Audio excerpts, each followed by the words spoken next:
Welcome back to Relic the First Guardian. This is part 2 of the playtest playthrough. Playtest as in not a full game. Playtest is something that content creators have been given to play a bit, to I guess increase the hype before the game comes out, which is in just a couple of days. I never played the game. I didn't play the game before when I could have. This playtest, I mean, so the first time I actually played the game was yesterday, which is part 1. Hey Alan, welcome mate. I still haven't responded to the message, been busy, but I will. No rush. And yeah, this is the second day in a row that I'm playing the game. It's time to continue, progress the map, go to another boss fight, see what the game has in store for us. Someone already told me that I've missed a weapon, which is fine. I'm not looking for... Hey, Grizzly Bear. Thank you, mate. I really appreciate it. Thank you for joining. Again. Yeah, there were a lot of people yesterday. I mean, a lot, considering my channel. That's a lot. So I really appreciate that. I'll try to play faster today, now that I know how things work a little bit better.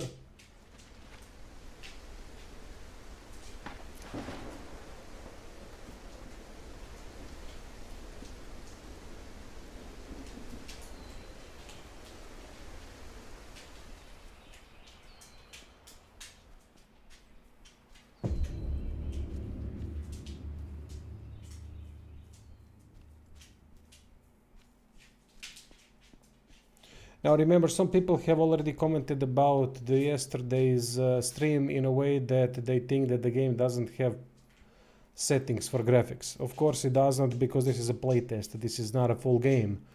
So you need to keep that in mind, that a lot of the things that currently would be logical to have to be in a game, but it isn't. Maybe it's just because it's not a full release. Oh shit.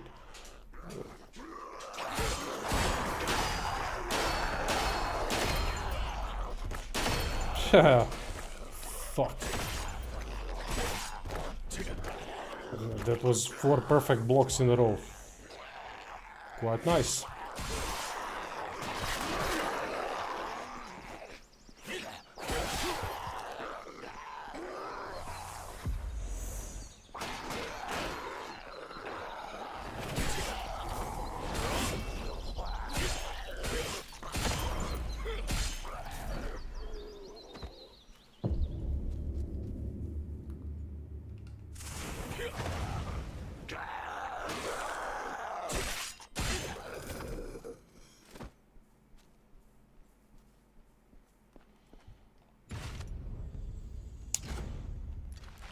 Okay, this is the gap of a long-standing oath. I'm guessing this is the place where I gotta go.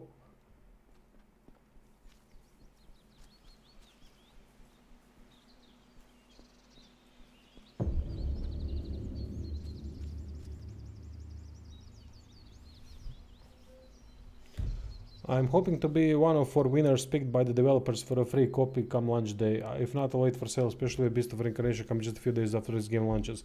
Yeah, there's a lot of games this summer. And then we have Mortal Shell coming in 3 weeks, which is ridiculous. I've applied for that key too, but I don't think I'll get it, even though I should, considering that I've created quite a highly viewed content for the game, for the first one. Not easy to come. This play. Feel free to but Grizzly Bear, fingers crossed that you get a copy, mate. Robust Vitality, max HP. Yeah, fuck it, let's purchase it. Fire Resistance, yeah, let's buy it.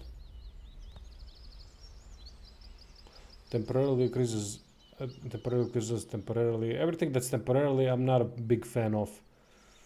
I never liked consumables in games because a lot of the games don't really do it well. Not saying this game doesn't do it well, I don't know yet, but a lot of the games just makes consumables kind of either there's way too few of these items, so you're constantly saving them for something and then not even using them, or there's too many of those items. So by the time you get to the item that you want in the quick bar slot and or through some kind of a shortcut, then equipping it for every fight, it becomes a tedious thing to do. First time I see this game live, the combat seems similar to Crimson Desert's combat, right? No, it's not similar to Crimson Desert. It's Souls-like, but a little bit faster. Maybe more like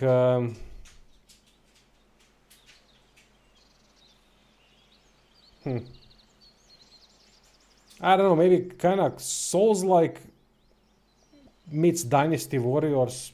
I'd say something like that. But it has a lock on. Dynasty Warriors doesn't, which is a big difference. And the game bugged. Did it?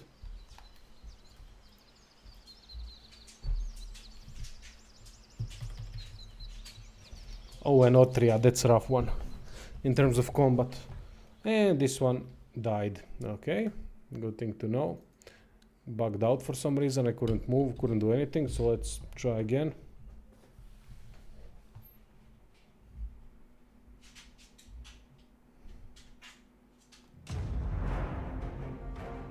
And Otria, the last song, is a good example of a game where developers thought, well, you know what, it's a Souls-like game, so we just gotta put in stamina, a couple of slower attacks, and call it combat.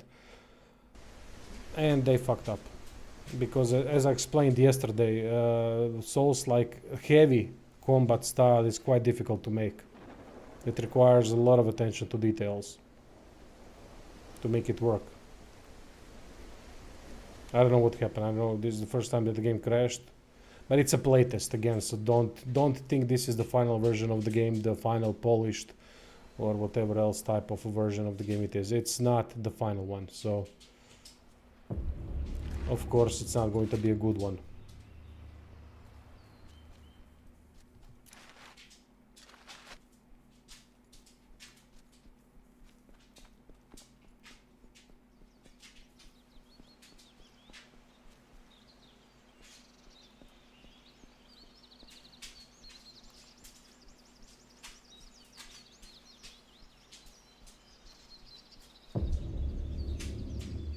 Okay, let's try it now. I don't know what.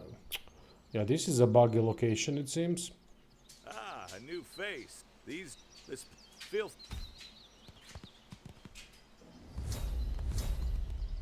Take care out there. This world doesn't let go. Okay, good. Good. We can play. Thankfully, it's not a permanent bug.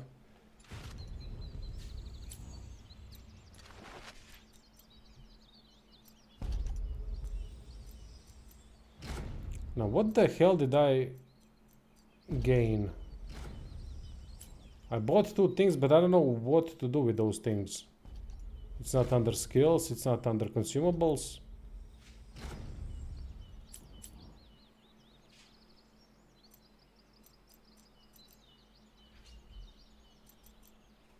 Hey, Chris.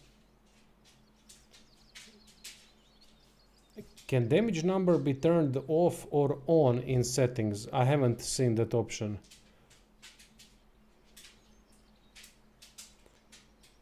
What? I'm not sure what the hell did I just buy. I bought something, but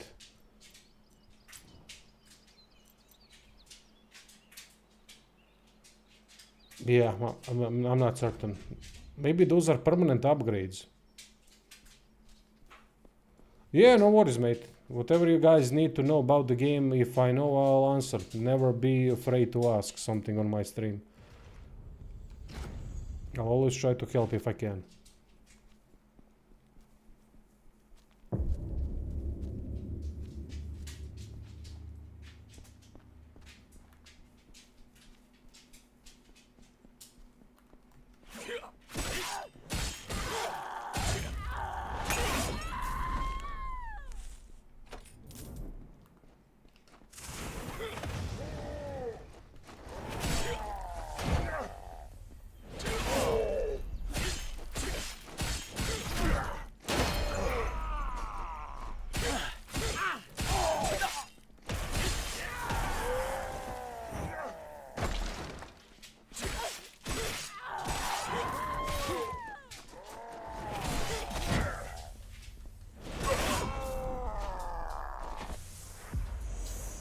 So far, my thoughts, I can't talk about the world and the lore and story because I've seen only a little bit of it. The only thing I can talk about is combat.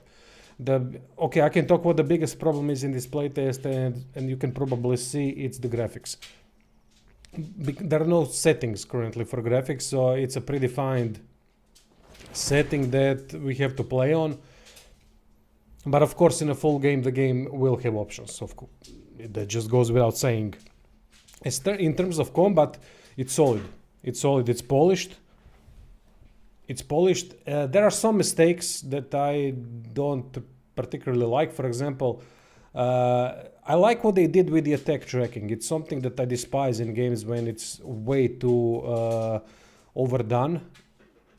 It especially hurts Souls-like games, the slower combat style. In this game, from what I've seen so far, it's done brilliantly. But mid-air attacks do track a lot still from what I've seen. I've seen them turn in mid-air and just hit you. I despise that. Another thing that I don't like is this attack. This attack just doesn't fit the game whatsoever. It has way too many frames. I still don't know how the hell do I do that attack that I just did a little bit.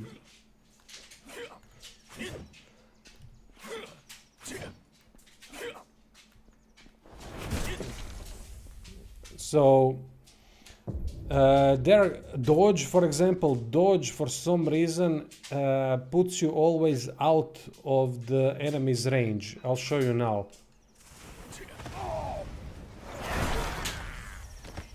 I'll show you now what I mean. So for example, I want to hit the enemy and then I dodge if I need to evade something, and then I dodge way too far. And I can't counter. So that's a bit of a problem. It's difficult to keep rhythm of combat without being able to stay in range. See?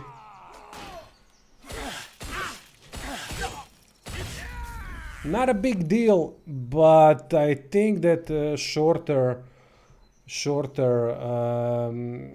dodge would make a lot more sense.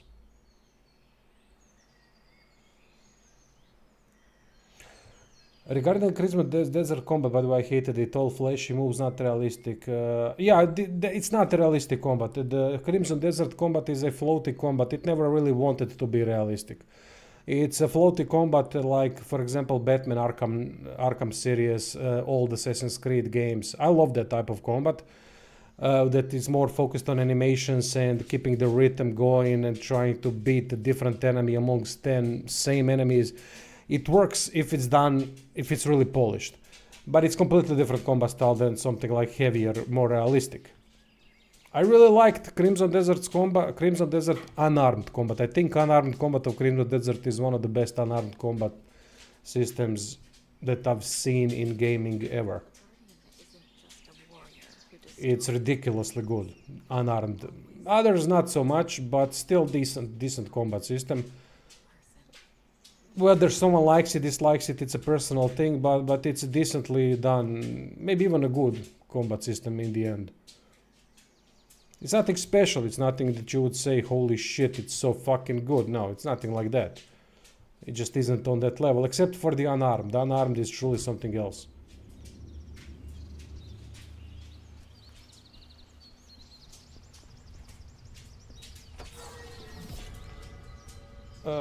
Curious as to what your favorite game of all time is at the moment. Mine has been Ni no Kuni Wrath of the White Witch. Oh shit. Whoa. Alright. My mistake there. Looking at the chat. 1 second, my dumbass old dog is stuck.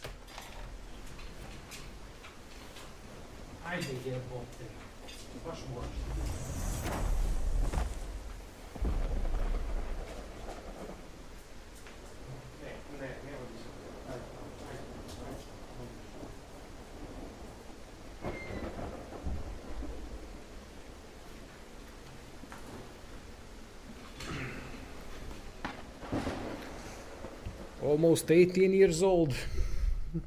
She is ancient. Legend. Anyway, my favorite games of all time in terms of RPGs, Fallout 1 and 2. I also really like Rogue Trader. I like Pillars of Eternity 1 and 2 a lot. Wasteland from In Exile.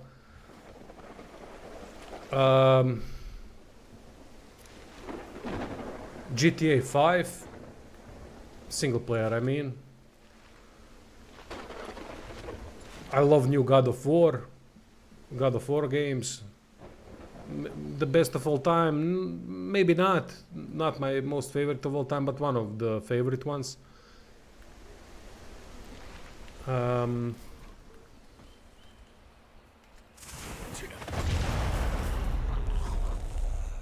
nice. Didn't even have to do anything. What else? I love Souls. I love From Software's games, except Elden Ring. I like Elden Ring, but I don't love it. But when it comes to their other games, Sekiro, Bloodborne, Dark Souls, yeah, I adore those games. Demon Souls remake also. The original Demon Souls. I love Witcher 3. Who doesn't? Dragon Age Origins. I think Dragon Age Origins is one of the most important CRPGs of all time because it managed to bring those games up again and to become popular, and that's why we got Pillars of Eternity, Wasteland, and so on, and then later Divinity Original Sin, which is also Divinity Original Sin, of course. Forgot about that. So it's one of the more important games that I really love, Dragon Age Origins. Too bad that none of the other Dragon Age games are nearly as good as the first one, but it is what it is.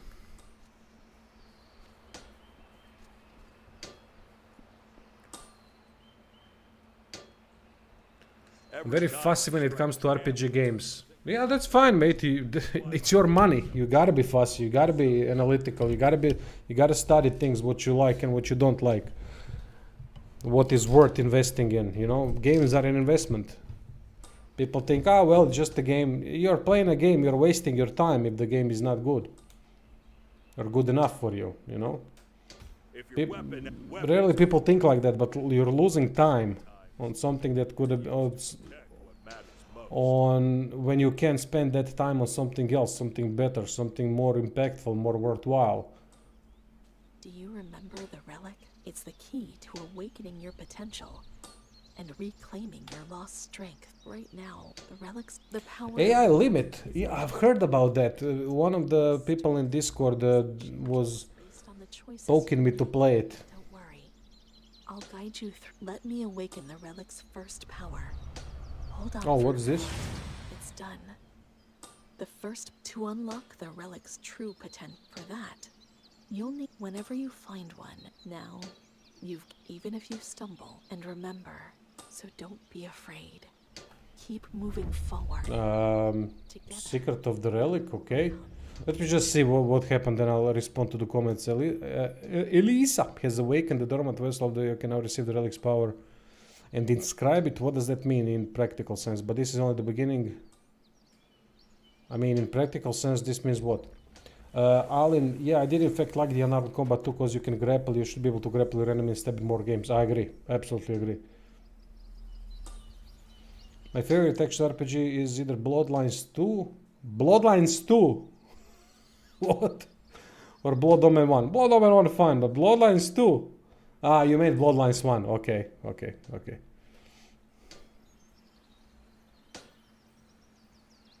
Yeah, thank you, Nemesh. Thank you. Yeah, Chris, for some reason... okay, my job is playing games. And when your job is playing games, working on guides and so on, day goes by like this. It's so damn fast. I can't describe it. If you haven't done this as a job, where you're playing all day, it's scary how fast time goes by. I just had a birthday, 39th, so I'm 40 almost.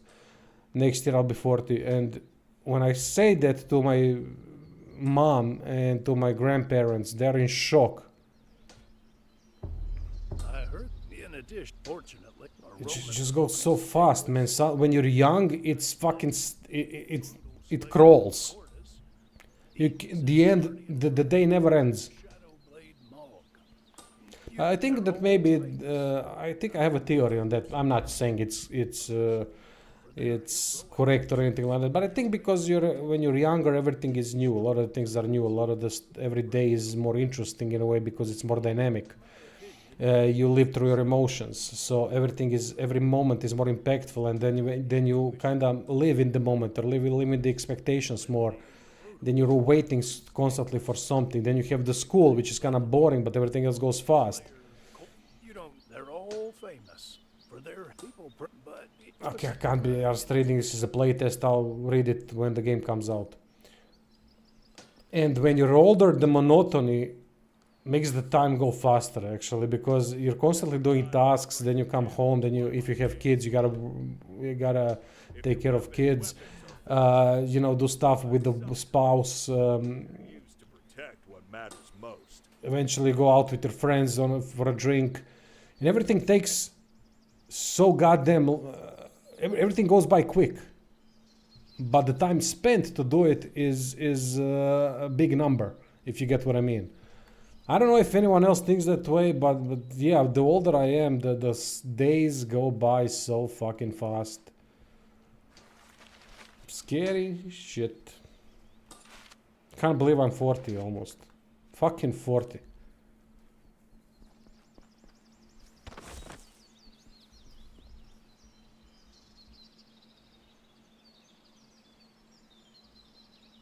$55. Chris, am I even remotely correct in what I just said? That the older you get, the time goes by faster. Is it true? Do you think the same way? Man, I blinked and I'm 37. I don't know where time. But no girl and no kids, so I guess I still have freedom at the cost of no companionship at the moment. Look, mate, I've been in few relationships, and I was always the monogamy type of guy. I really love that type of stuff. That's for me. I'm not a guy who likes one night stands, superficial relationships. Either we are together and we are working on each other in terms of making a better life for one another, or simply I decided that I'm not gonna be in relationships anymore because it's not worth it to just be in a relationship.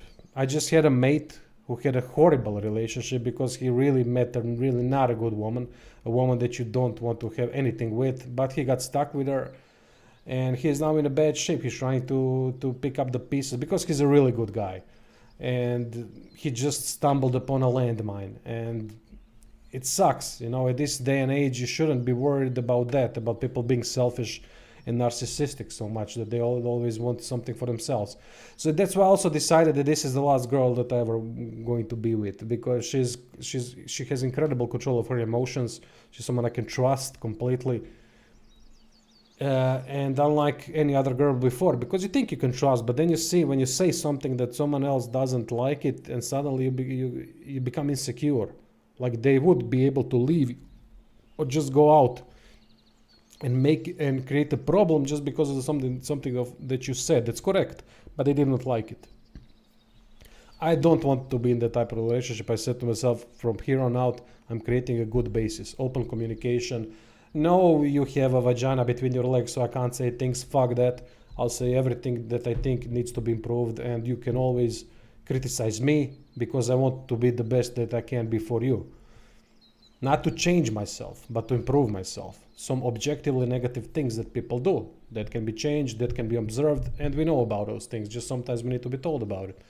So that don't beat yourself up. I don't have kids, and I'm not gonna have kids. Mainly because of my disease. I don't wanna bring kids into the world where I probably won't be able to even lift them in a couple of years. So I just don't want that for them. I think that needs to be a source of strength, not a source of weakness. And I don't want to be a source of weakness to anyone. So when it comes, it's just not worth it. Trust me, it's not worth it. I've sacrificed a lot for relationships. I've changed myself multiple times. I did everything to protect the girls because I put them on a pedestal. And that was the biggest mistake I ever did. None of those relationships worked. Because in the end, you're the one constantly giving and they are constantly taking. And it's not worth it. For what? You need companionship? Buy it. Honestly, sometimes it's easier to do it that way. You don't have to, then you won't have a heartache, you won't fucking feel used and abused. Because, especially, I don't know what kids today are going to do. Because they're so selfish and narcissistic, especially younger girls today. I don't know how relationships of today, when they go to 20s, 30s, and how that's gonna look. Fucking hell. Don't you just hate when people say you still play video games at your age? I hate those ignorant people. Very rarely I hear that. Very rarely. I've heard that when I was 20 and something years old, but nowadays not so much. Hey Gus, welcome mate. You're 59. I did not know you were 59, Gus. Time seems to go faster as you get older. Thank you. Should do marriage counseling instead of games. Well, I do know a lot about that, so kind of figured it out to a degree, of course. I've got 2 kids and still find time for video games. I tend to play games for hours with the family are all asleep. Good, mate. Good. I like to hear that when people have time for everything. Is this game worth to buy? I can't say that. I will never say if a game is worth to buy because I don't know you. I don't know how you think, what you like, what you don't like. I can only say how the game is. Currently, I can't even say that because I haven't played the game long enough to be able to assess it to that degree. And this is also not a full game, it's a playtest. So we've been given, content creators have been given a playtest and we can just playtest the game, right? The game is going to come out in a couple of days, the full one. I still don't get what the hell can I do with that new upgrade. Sorry, oh! This is where the relics come in. Okay, now it makes sense. Maximum stamina. Max vital. Okay, this is new system. Nice talking to you, Alan. Thank you, mate. Thanks for joining.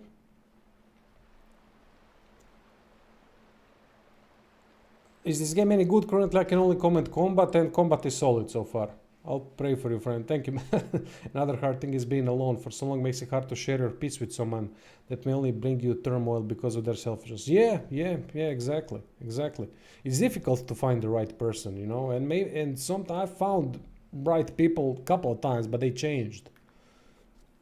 There's that one thing that I've noticed. I don't know if there are any younger people in the audience. Age of 27. Age of 26 to 29, that's crucial for girls. Girls change then. I've noticed that multiple times through my friends and my own experience. I don't know what's with that age, but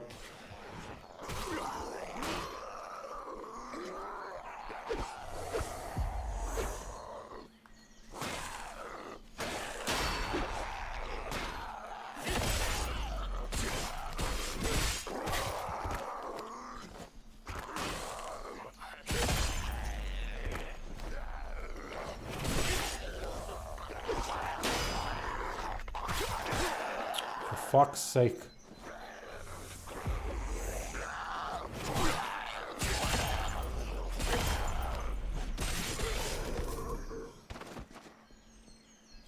Alright, when the 3 of them attacks you, it's not oh, that guy kills himself. Let's get into what, Herbzilla?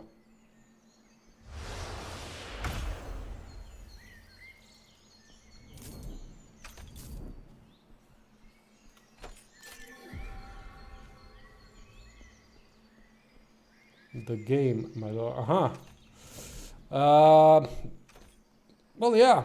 I mean, what you see, pretty much just don't count these graphics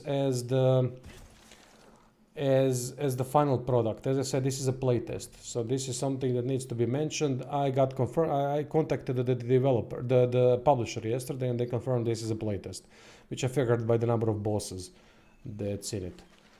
So that's going to change on the release date. But for much better, I don't know. I don't know what engine is this.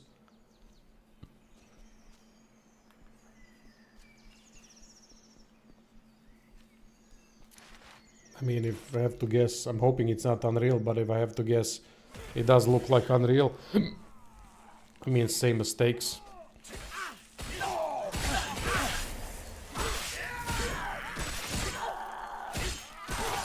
Unreal, okay, yeah, makes sense. When you see the problems like pop-up, the muddy textures, this is classic Unreal style.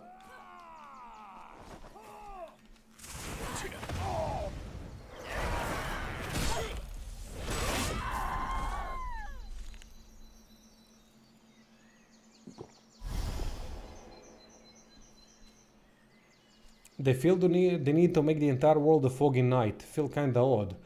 It resembles a lot of Dark Souls 1. That what you just said. Dark Souls 1, if I remember correctly, was foggy a little bit.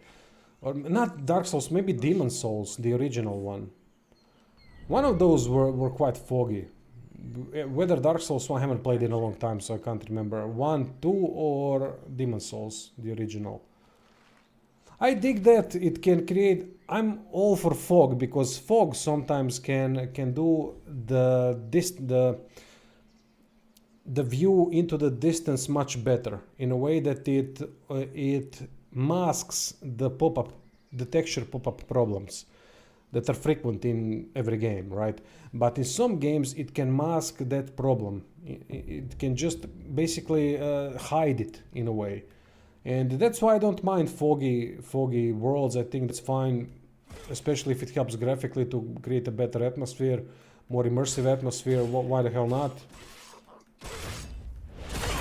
But I also understand that some people won't like it, that they want more color into the game. For me, I'm sick of color in games because every other game that I play today is colorful as a fucking rainbow cartoon, and I'm sick of it. All the goddamn colors in my face. Forsaken Realms. One of them. What was the game I played before? Heroes of Might and Magic Golden Era. Too colorful. What was I playing before that? I don't know, but every other game it seems to have the dumbass, overly colorful bullshit that, especially when I see purple. When I see purple being the dominant color, I already know what's going to be. It's gonna be a woke, politically correct bullshit. I know immediately with the purple color. I don't know what's with them and the purple color. I guess purple is the new red or some shit, I don't know. But whatever it is, it's affecting games negatively.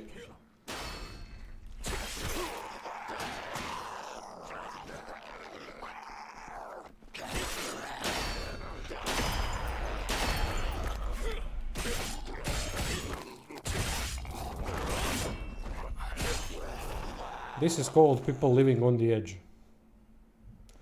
Counting on the perfect block to save the day. A worn basket. The body lies collapsed directly before them. So my point is, I'm happy that I'm seeing a grey game for once. A little bit of a more dark game. Because I'm just getting pissed by the cartoonish, pissed off by the cartoonish looking games. But now some of the games do it well. For example, No Rest for the Wicked. Phenomenal art style, phenomenal engine. In that, I don't know what the engine is, but it works fantastic with that game. And how the animations work and so on, it's fucking brilliant.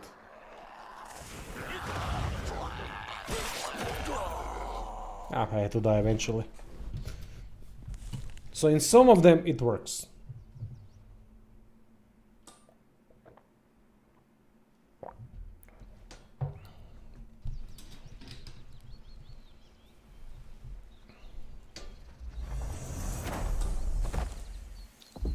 Problem is I'm not really paying attention where I'm going on the map.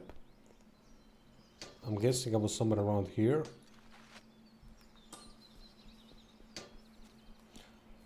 Did I maybe unlock something new with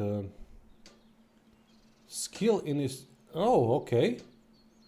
All skills you have will be reset. Aha, okay. Then we have activate relic.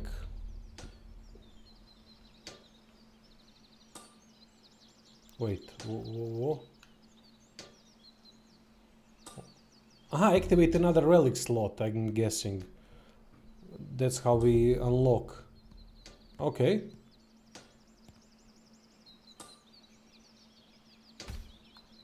Alright, I get it now. There is a fair bit of customization through character progression, I mean, customizing the playstyle, the builds and so on. It's not incredibly deep, but it doesn't have to be, really.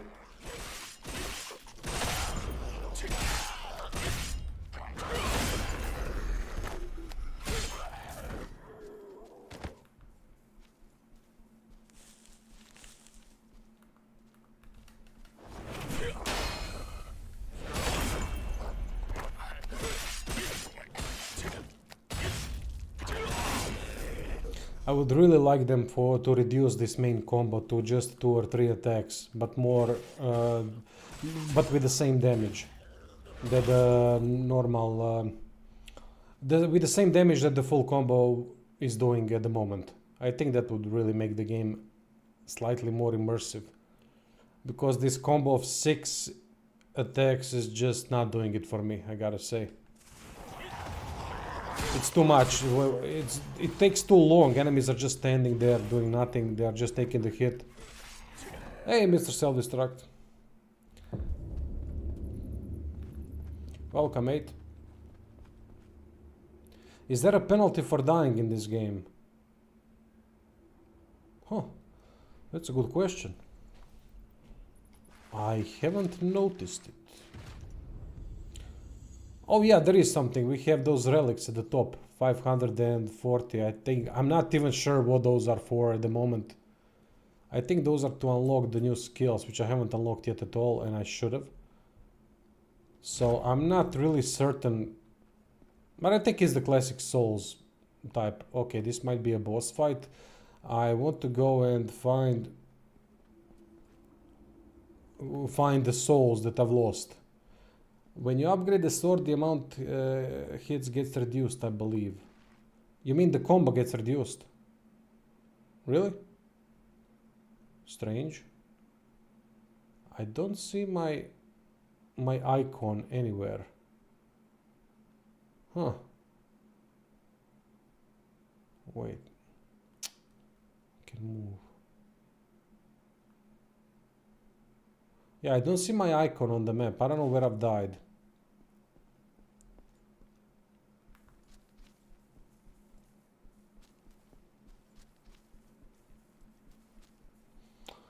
We're gonna have to pay attention to that. It's a strange thing how I haven't really paid attention to what you just asked, Gus, which is a fairly logical question for a Souls-like game. Awesome, Chris, thanks. So you can help me out. So what is the penalty of dying? Can you answer that? I would really appreciate it. I'm guessing we lose the... you cannot see from my ugly mug, but in the top left corner it says how much money I got and how much I'm guessing souls right next to it.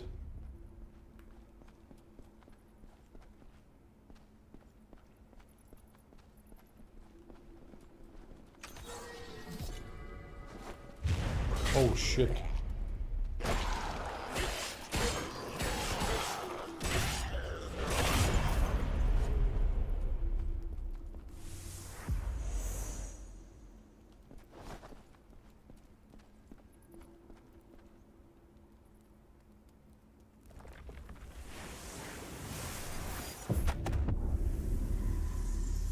Ancient Relic Energy 300.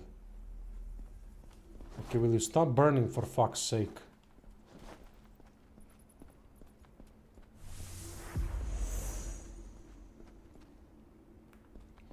There's a meter that clocks up, which clocks up every time you die.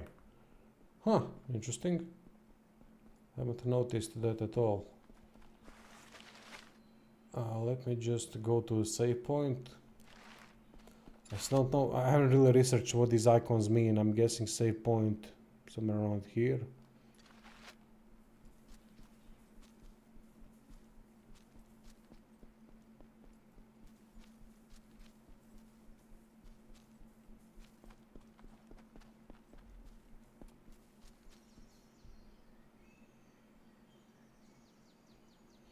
There is no harsh corpse run to worry about when you fall in bed. Ah, okay. Ah, it allows me to upgrade skills. Ah, okay. Okay, thank you. Thank you. For fuck. Look at these icons. I don't know if you can see the icons up top on the minimap, but they go by so fast, it's really difficult to navigate straight into the path or path that you want. Ah, welcome. You will.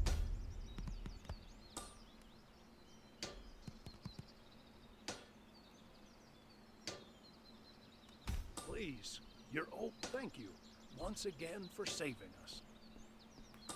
What do you guys think generally about the souls-like method of dropping souls and then having to get back to the corpse? What are your thoughts on it? Do you think it's a good mechanic?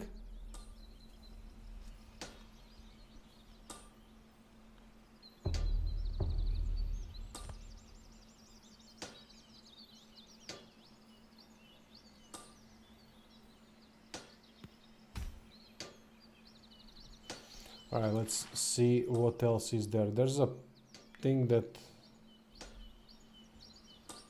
Not a fan. Anyone willing to elaborate a little bit what they like about it, what they don't like? I'm quite interested in some fair analysis about the system. If you're willing, please don't think I'm pressuring you or anything like that. If you're willing, I'm just intrigued, that's it. About what people think of that mechanic. Depends on the game and how much I'm invested in it. Okay.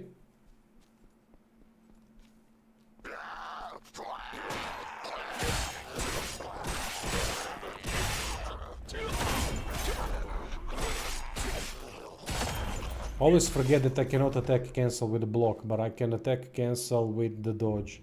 I can't get used to that. My mistake, and it's not a game's mistake. I'm more of a CRPG mechanic type of guy. Okay. My favorite genre. But I do like a lot of the genre. I'm not really a genre specific player. I really like a lot of things. Play a lot of different types of games. Well, not anymore, obviously, due to this channel. Kind of focused on RPGs, and I'm fine with that. But sometimes I do play something else. I bought that NBA 2K26 for $10. Ugh, what a shit that game is. I mean, but I bought it for $10. I really like playing NBA on PlayStation, and I only play my GM going through eras and things like that, but god damn, they really need to step that shit up because it's embarrassing how bad their games are at this point.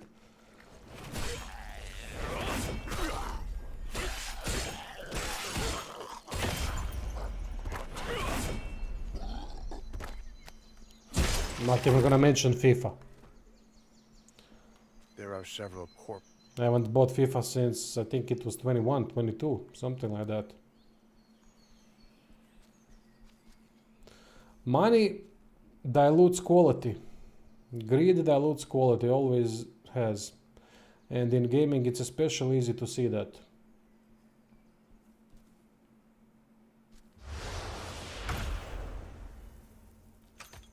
Football Manager, another game that I absolutely adore. Another game that has one of the scummiest studios in existence.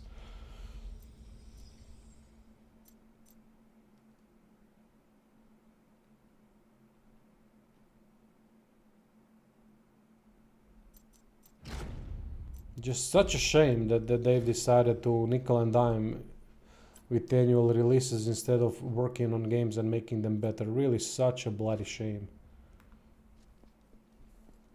Bloodstains trail off. I don't even call that, those are at this point indie quality games, because each game is the same as the last one with just a couple of different things that they add, which is change the pacing. They create a little bit different, either more freedom with the animations or less freedom with the animations, meaning more predetermined stuff. And that's about it. That's what they change each year and call it a new. Maybe add an animation. Fucking schmucks. No, they are not schmucks. They are actually very smart about what they are doing. Their whole budget goes into marketing. They don't give a shit. They just market the fuck out of every year, out of their games every year, and schmucks buy it. And I'm also one of them, of course, because I mean, at least I buy it for the least amount of money possible, and I'm not buying them every year. That's also a big difference. But still, I buy them more than I would like. Oh wait, is this? Oh, this is a loot goblin.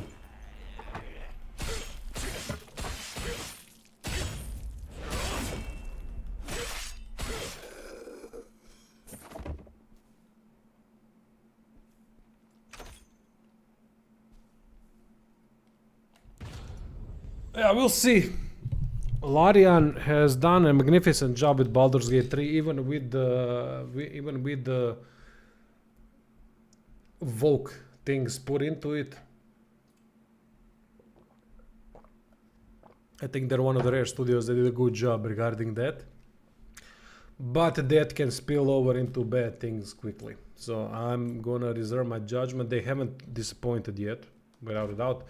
But I never trust a company. I don't trust any company. Any. I simply don't trust a company. I never will anymore.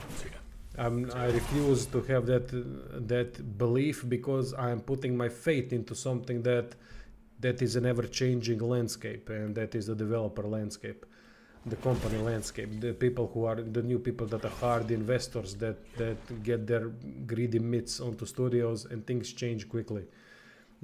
Look at Bethesda, look at BioWare, look at Obsidian. They all failed. They all failed drastically, and the Obsidian hurts me the most. What has become of them? I mean, they're not creating bad games like BioWare, so I'm not saying that. They are just creating quite mid games, to decent games at best. At this point, playing more sure. They're going for more sure games than something more risky. And I knew that would happen as soon as Microsoft purchased them. Microsoft doesn't want CRPGs for. They don't want CRPGs to market. They want something more popular, like first-person RPGs. They think they're gonna get a new Skyrim. Well, I do think that Clockwork Revolution looks good. And I think it's gonna be a much better game than Avowed and Outer Worlds, but I'm basing that off of a few trailers, so I could be wrong.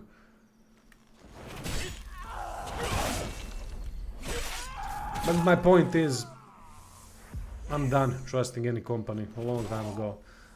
They are as good to me as their last game, and that's it. And I always give every company a fair chance when they push out a new game.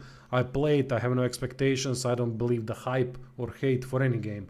I just don't care, because I don't trust people's opinions. I don't trust their emotional control on things when it comes to analyzing games, and I basically only trust myself. I make mistakes as well, normally I do, but I also think a lot about things, and it's my job to do that. So of course I know it sounds arrogant, but that's just the reality of the situation. You know, I have to present a realistic analysis of a game to people, so I need to think about things a little bit differently. I'm not here to just enjoy or hate the game. I don't care about those things. That's when gaming becomes a job. There's a difference. But the way to do that is to never have expectations. Basically, you don't watch I don't watch trailers. Barely any trailer for any game is that I watch.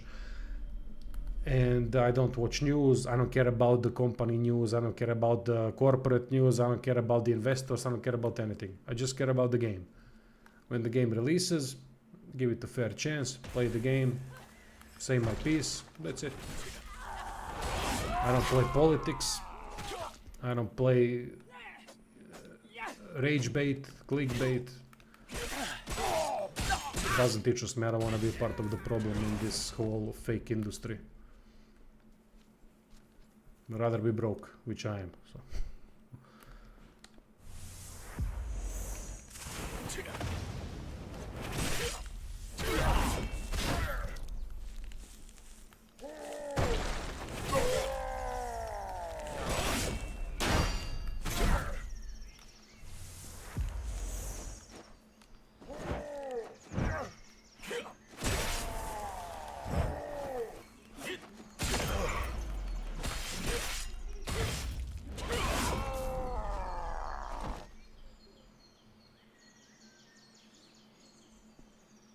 Why weapons and shield have to magically disappear? Ben Affleck. That's a great name.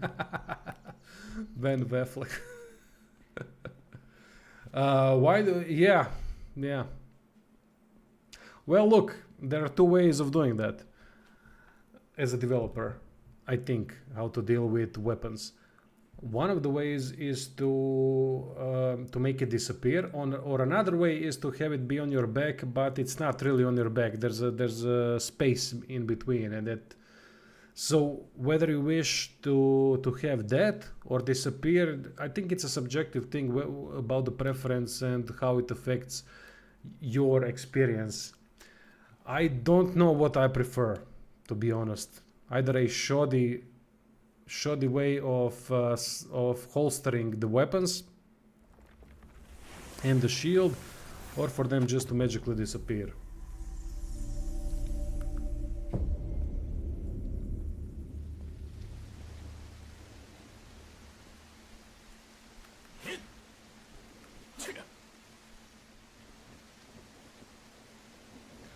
The gameplay comes across as very weak. Well, I would disagree there. I think the game seems quite polished in some ways. It definitely isn't to the extent of something like Sekiro, but Sekiro is not a Souls-like, so something like Bloodborne or Dark Souls 3, or it just isn't. But it works differently. Kind of plays a little bit different. Hard to explain. But if you play the Eastern action games, it has that thing about it, mixed with the heavier style of Souls-likes. Interesting concept.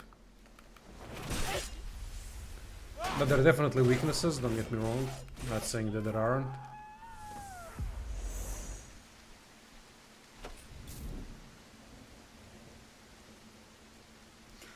Yeah, Chris, thanks. I think I will, but I'm waiting for daggers. I want to grab the daggers and try to upgrade that and make dagger style more effective immediately if I get to it.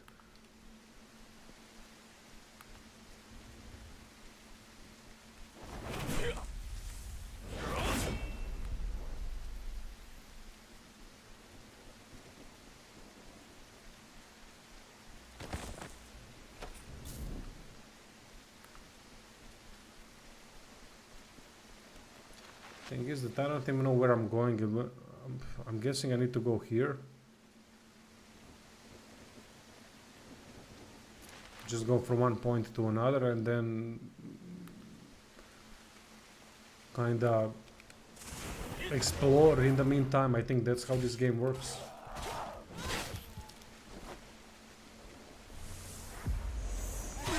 Yeah.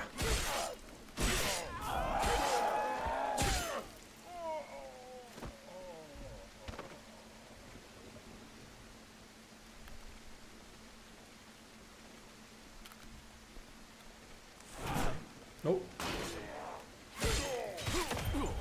Again, I forget that I cannot attack cancel with shield. I don't get that though. Why don't... If you have attack cancel, why can you dodge, but you cannot block.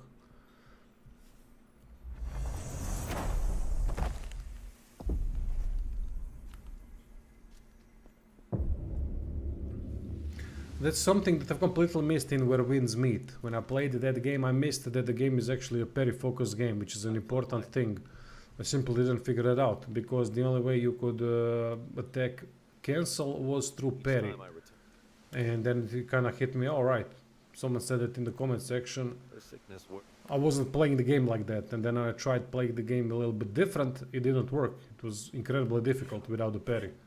I mean, I still managed to get through the bosses, but it was much more difficult than with parry.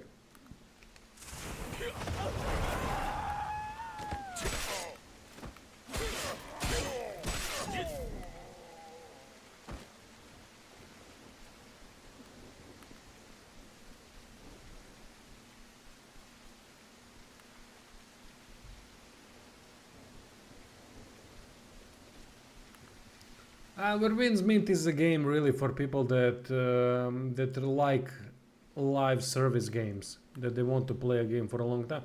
There were some really interesting things about Where Winds Meet. While combat definitely left a lot to be desired, even the people later on that played the game for many hundreds of hours came back to my video and told me, yeah, you know what, you were right. That combat just doesn't hold up. The things they say, that the things that I mentioned are more obvious later on, and it creates weaknesses in the combat system. And that's a shame, because I think they were onto something. But the thing that interested me the most about that game is how great some of the stories were in that game. Some of the stories, especially the ones that put you in a different realm, dimension, or maybe I think it was more of like a flashback, something. Some of the stories were fantastic, really surprised me. But unfortunately, the content quality in such games outside of those stories is mostly just filler content. Same like with Crimson Desert. Crimson Desert content is atrocious. I mean, it's atrocious content quality. It's a game that you work for. Those games are like a job, basically. But Crimson Desert, at least it wasn't online, so you could choose if you want to participate in some activities. While Where Winds Meet, some of the things that need to be unlocked are only unlocked through grinding.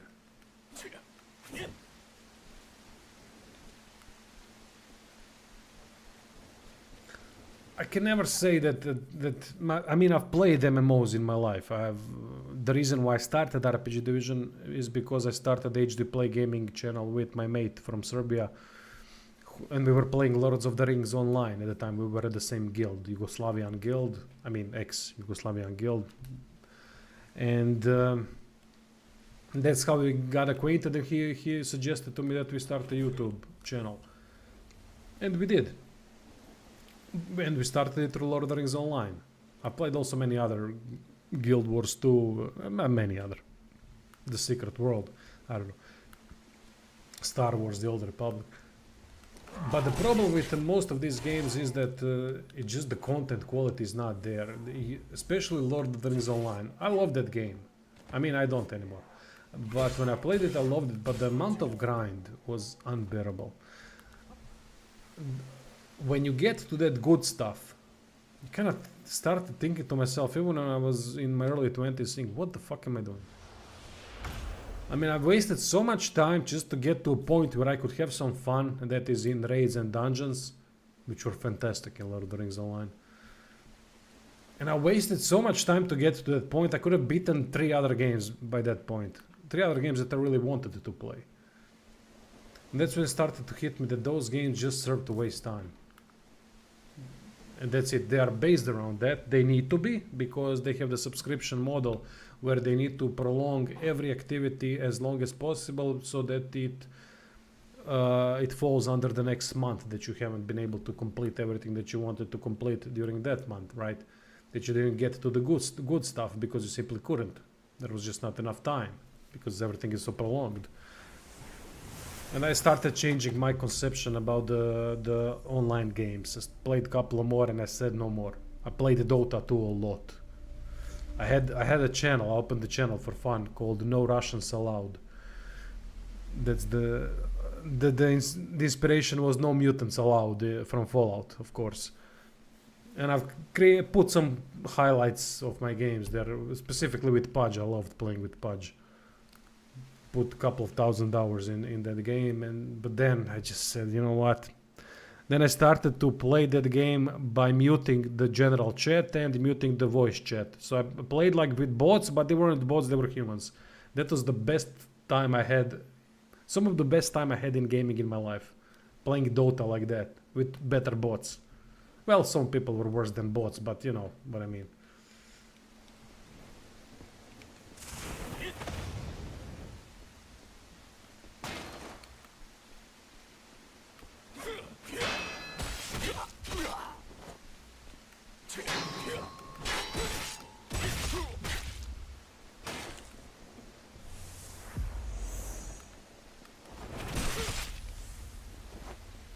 Okay, this is an interesting boss fight.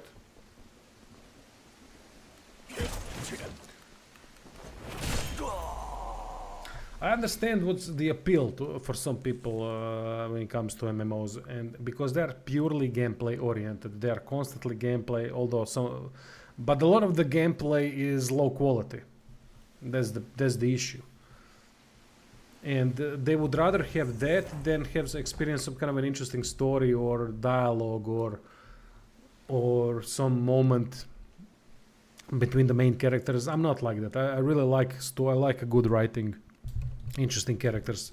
I adore one of the best.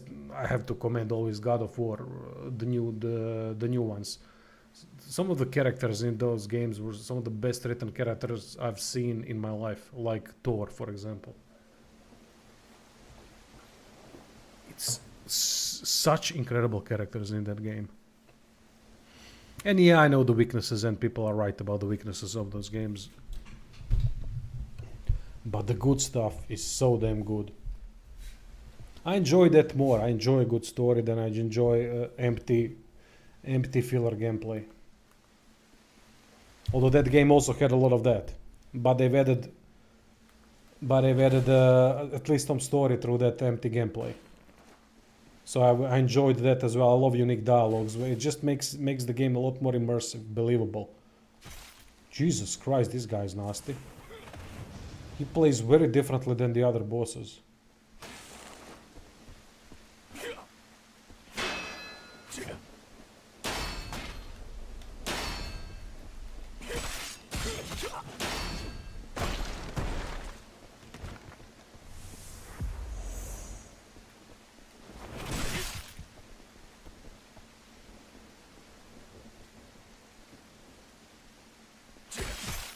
Oh, you son of a...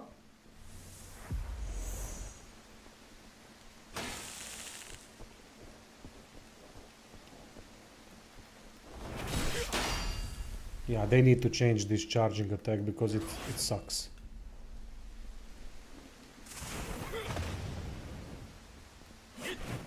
I also never understood in Souls games why do developers ever put these ghosts in? These are aesthetically the worst enemies that there can be in gaming. Oh no, the worst ones are fighting insects like in Final Fantasy games. I fucking despise that. But these ghosts are maybe they top the insects, the small insects. Because what the hell, aesthetically they're not appealing, they suck aesthetically. Same like in Dark Souls.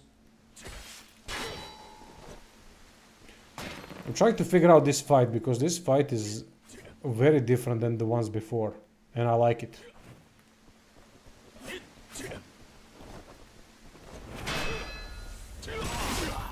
Feels more like a real fight.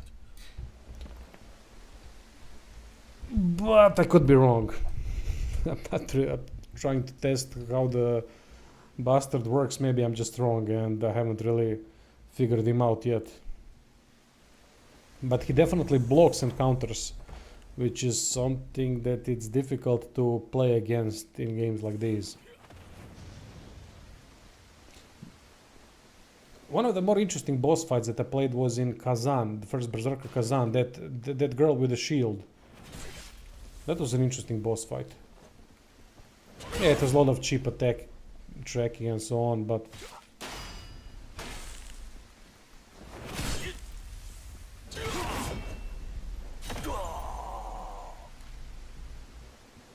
god damn, this boss is going to be difficult.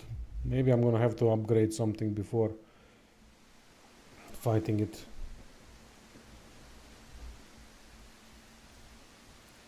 Is it a Souls-like or just a fantasy action game? Well, that's a good question, mate. Both? A little bit of both? Or a lot of both?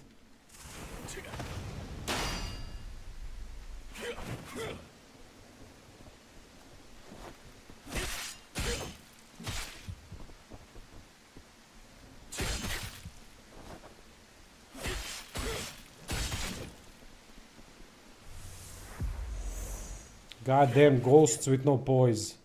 No poise system, that is.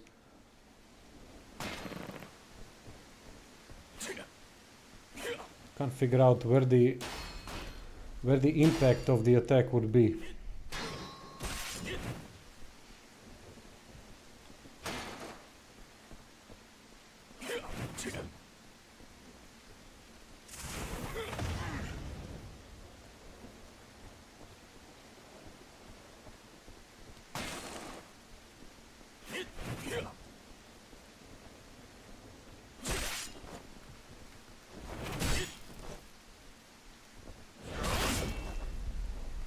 Oh, for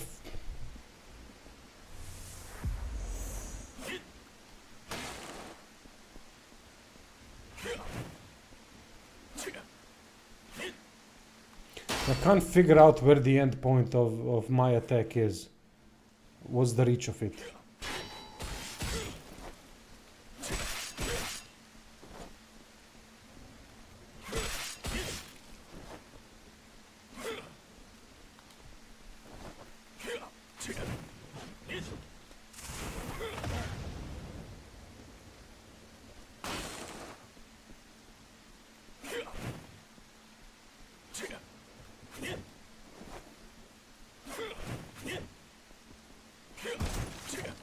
Come on.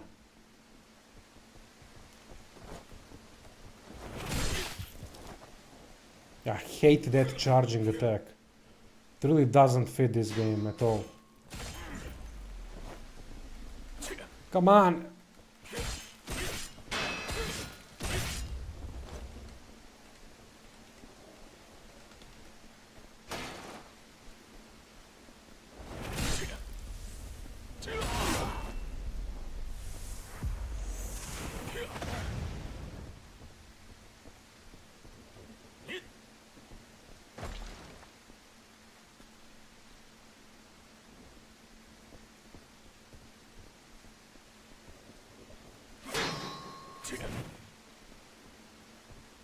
Yeah, burn, burn. Damn, burn is effective.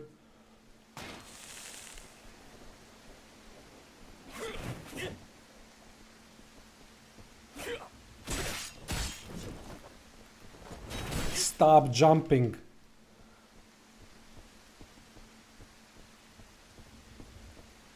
Hate that attack. It's difficult to regulate it because no, fuck, I missed. It's difficult to regulate that attack. Reason is that shit. Because you have to run, and eventually when you run, you're gonna have to deal with that attack. Ne, jebem ti mater.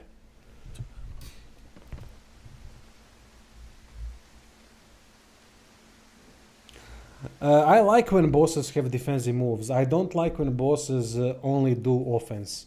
So I'm okay with this boss. Although the dodging thing is kinda iffy a little bit when it comes to the animation that it plays. It's cheap. In a way that you just dodge and then the attack goes through you. But it doesn't hit you. I'm not a fan of that. But that's nitpicking, really.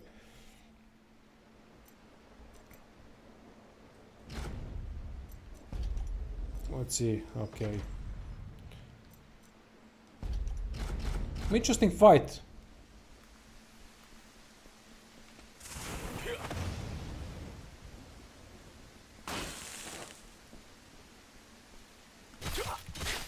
God damn it.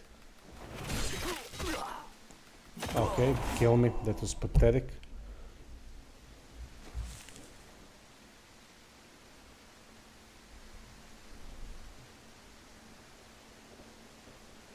For some reason, I don't know if anyone that has played this game has the same feeling, but the like it's not responsive enough when it comes to defensive moves and offensive moves. Sometimes attack doesn't register at all. Ah, shit.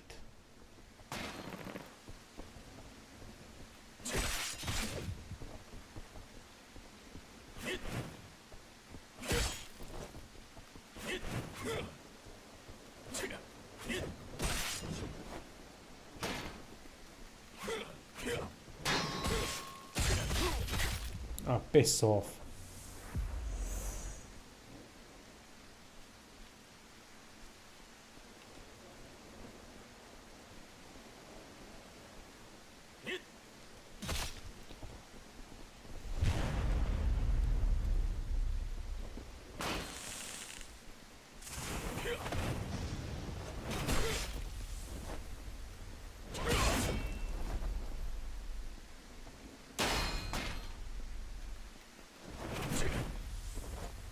See, you just can't avoid that stupid attack. I hate it. Jesus Christ, mate, can you fucking hit something with that?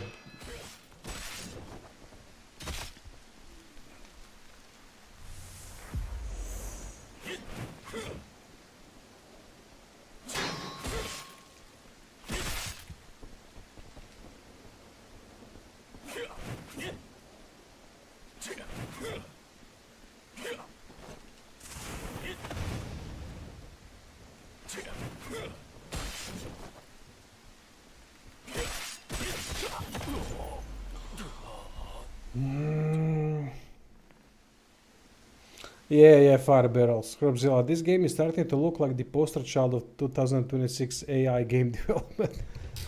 I'm really bad at recognizing AI stuff. Not when it comes to AI videos. You know what the AI video is. Most of the time, it's easy to recognize the AI ones. But in terms of gaming, I'm really bad at that. It's not that I don't want to call those things out. It's because I really don't know how to recognize.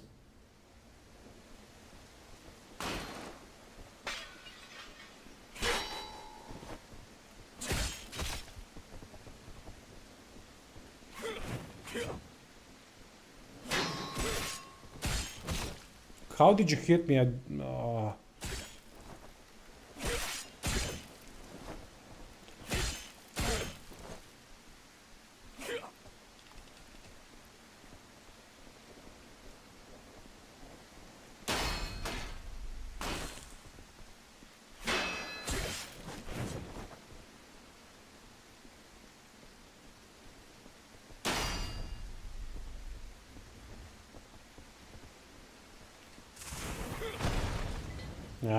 Almost.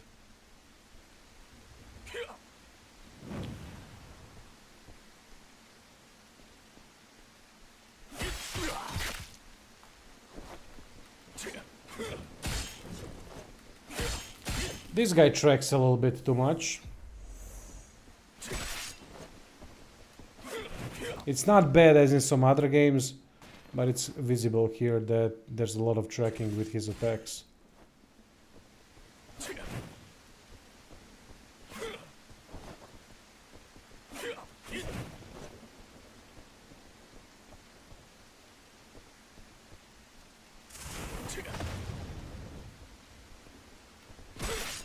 I'll make a review in a few days, mate. I don't have an opinion just yet.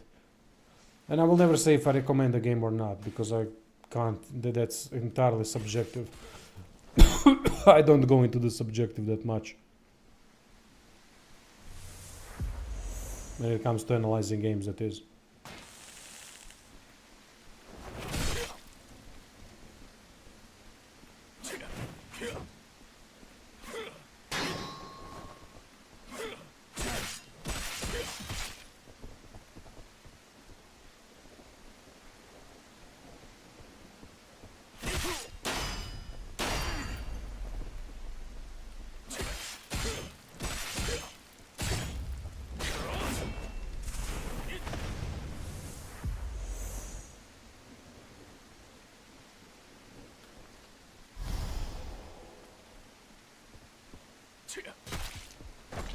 Jebem ti krv. Oh, he's burning. Excellent. Let him burn.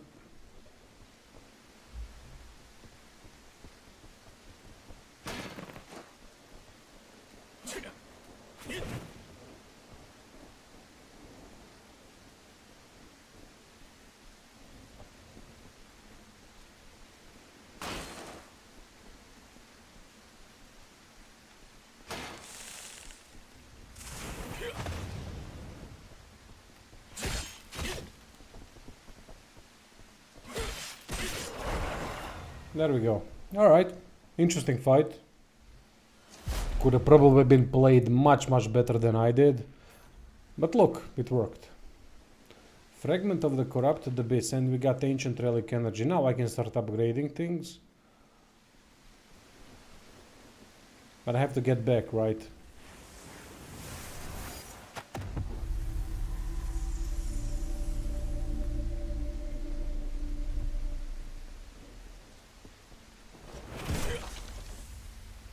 Let's see the fast travel function.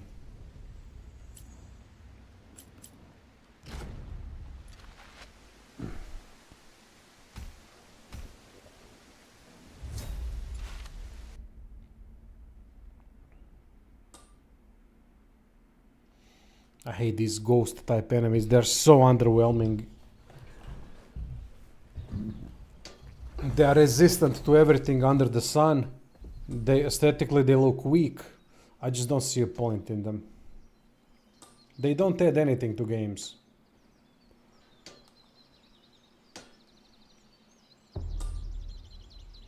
Health. Activate relic. Oh. Well, I can.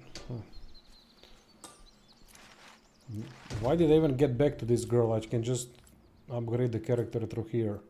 Weapon and shield. I got 1000. I got 1500, so I can upgrade it. A single-headed sword strike that gathers force as if imbued with the power to cut through everything. Gather the sword's energy and swing it powerfully forward. It reduces the physical attack power of any enemy hit. He surged upward, dragging his blade from the depths of the earth to the heavens, twisted his body in midair to complete the full rotation. Ugh. I hate those attacks. So unrealistic. In any game. Well, in some games they work better, of course, if you're going for the more artistic combat style. Twisted his body in midair and brought his sword down as through, cleaving the sky itself. Well, that sounds sucky. Well, you gotta go with sucky.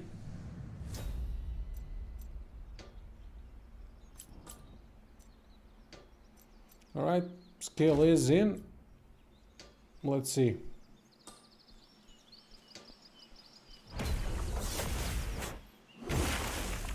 Yeah, bosses are gonna punt me across the battlefield by the time I finish this move. There's no point in having these types of moves. Why does he jump up, rotate, fucking do a goddamn twirl that there should be judges nearby with the scores? I mean, what's the point of that? Just do the goddamn move. It doesn't work. Those types of moves don't work in Souls-like games.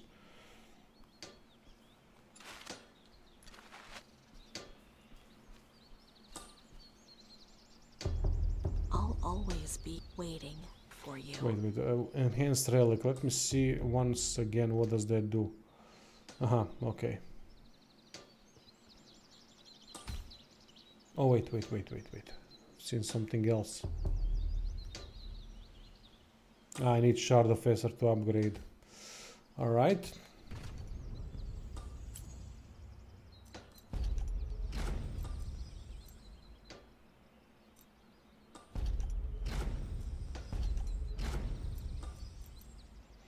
I mean, I can't do anything else. There's not really anything unlocked. So let's just go and move forward. Let's see the map.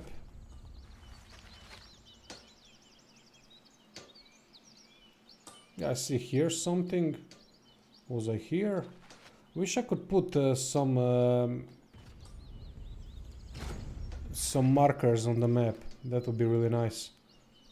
But let's go there. Let's see what's there. I've seen something glowing on some point of interest being put on the map. Ah, there's the farm beside the village. We were already here. He sells some stuff. I don't need it at the moment. Oh, upgrade the weapon. How do I upgrade the weapon? Blacksmith, right? Let's see if I can upgrade the weapon. That would be helpful.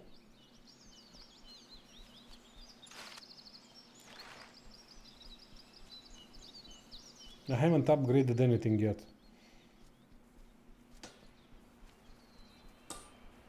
Every time I strike the hand, it's why my I wish. Forgotten relic fragment, shard of erosion. if your Not even close. weapons are forged for war, but sometimes Alright. they're used to protect. Let's move on to... this is southeast, that is... Fuck it. No, south... Okay.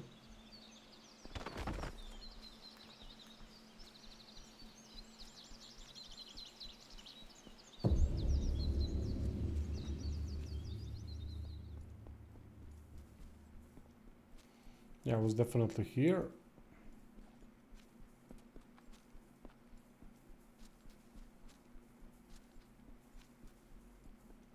Is there something special in these towers? I see these towers. I've seen a couple of these towers already. Maybe not. Maybe I'm...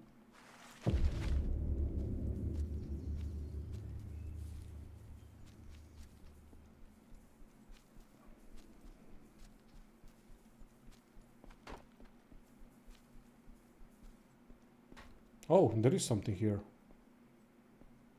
A stranger, huh? If you made it. Name's Low. Brutals have been increasing around here. No, I tracked them to an abyss. I can't leave this gate. Go rescue them. I marked the place on your map.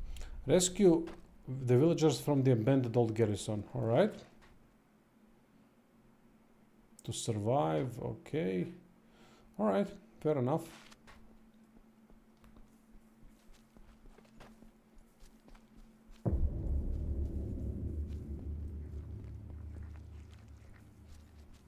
Everyone says.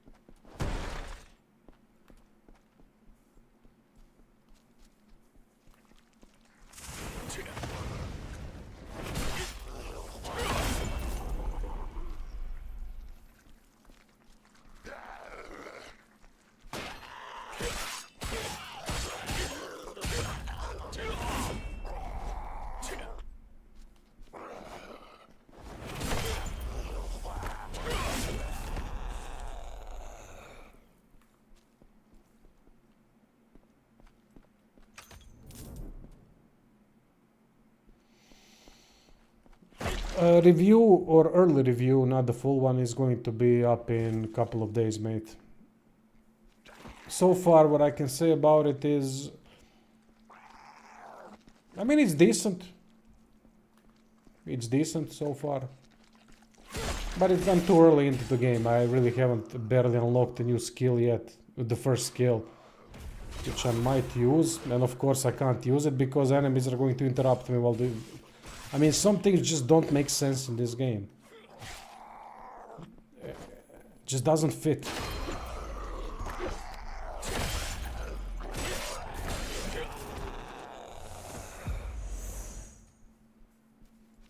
Why would they make such long attacks?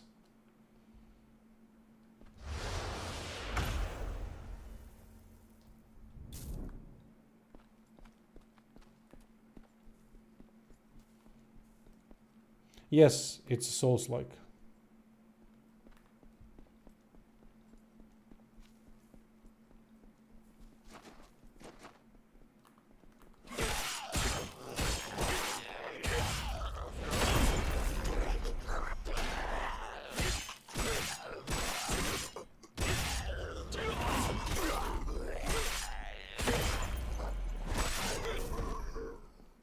Can't wait to get rid of weapon and shield. Reason is that I'm constantly trying to attack cancel with the block. Doesn't work. When I'm not gonna have that option to block, I'll constantly use dodge, which works well with the attack cancel.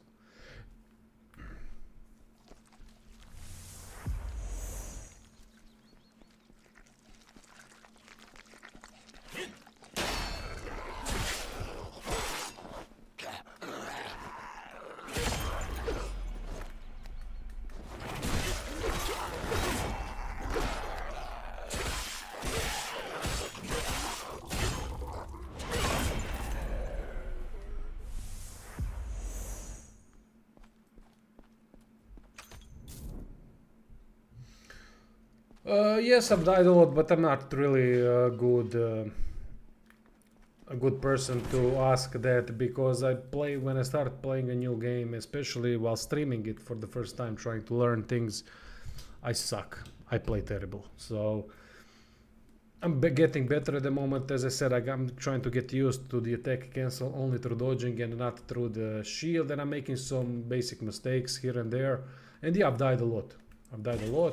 But I'm alright with dying in such games. I'm okay with that. The dying is part of the process, and I don't mind it at all. I like playing with bosses to understand how they function, all the things that they can do.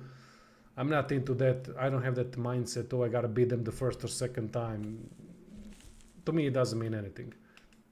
I actually like to stay at a certain boss fight a couple of times, even if I can defeat him, just to see what else they can do, what I can do to them, and so on. Are there some special options or things that we can do? That's an interesting way of playing for me personally. All right, let's move there. Obviously, I've researched this.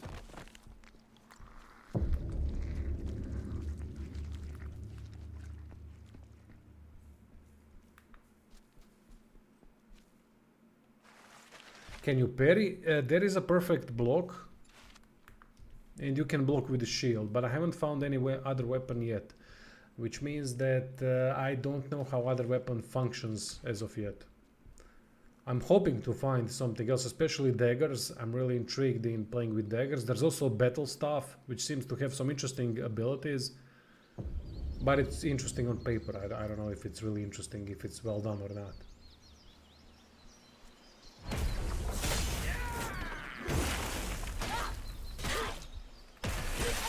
That was the ability, by the way. I don't like it. It's way too over the top for a game like this. Abilities need to be simple things that can be added through combos and that can be activated like that, so that it doesn't really destroy the rhythm of combat in any way. It should be done like that. This isn't really something that is appealing to me. Though if they are going to work like this, way too much bullshitty frames that don't need to be used at all, that can be skipped entirely. Thanks for joining, Chris, and thanks for the tips, mate. Appreciate the compliment, thank you.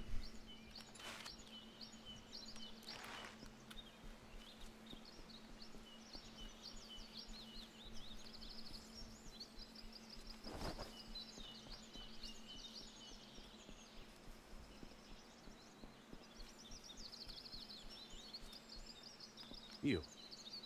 I have no one else. Please listen. Our village's supplies were stolen by... But the thing is, they knew exactly where to find them.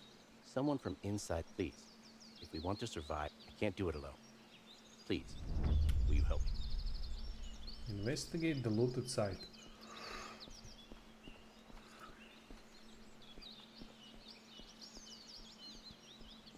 An empty bottle found near the warehouse on the village. Oh, cheers. Hey, Therion. Therion, like the band.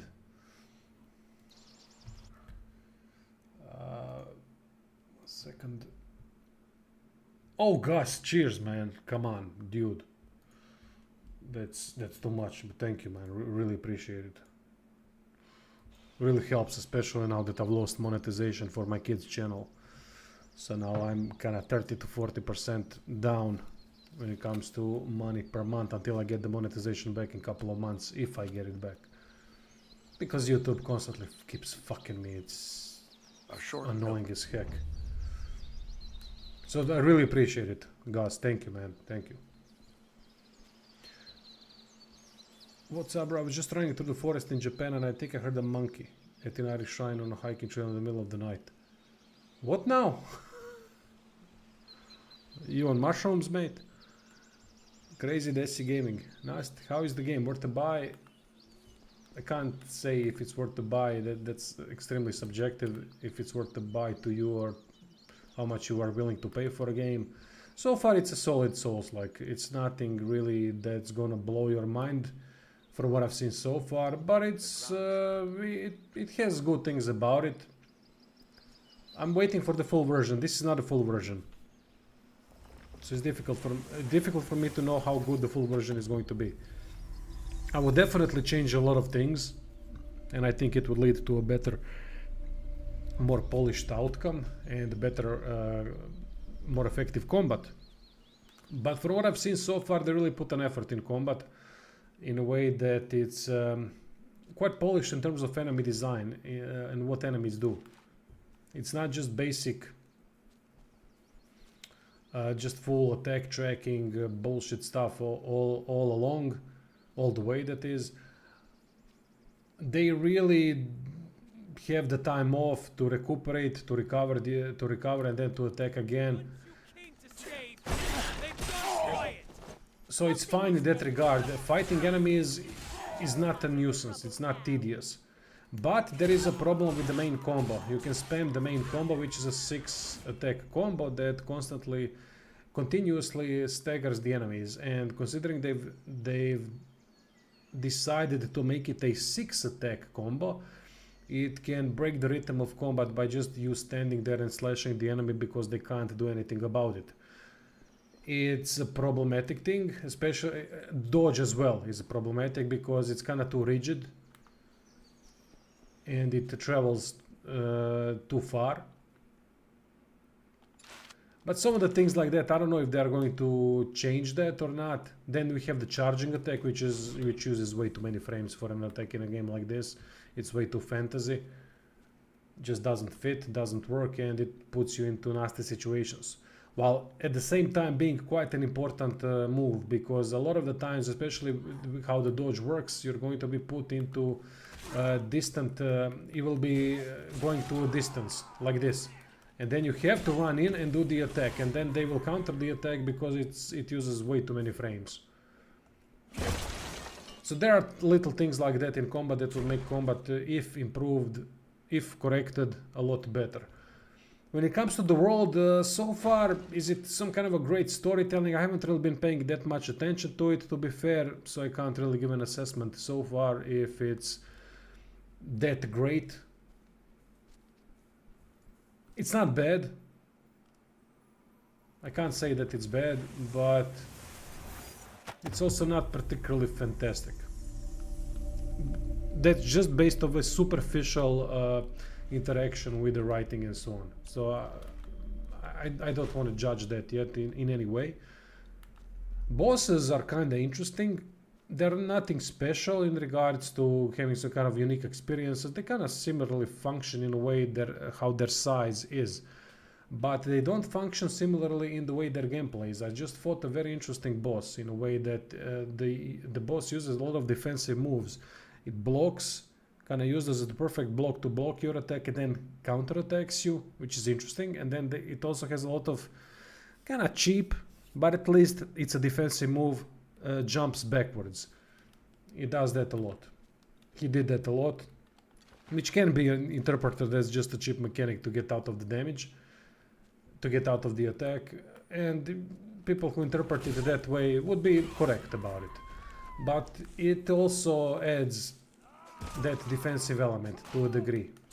It resets the combat.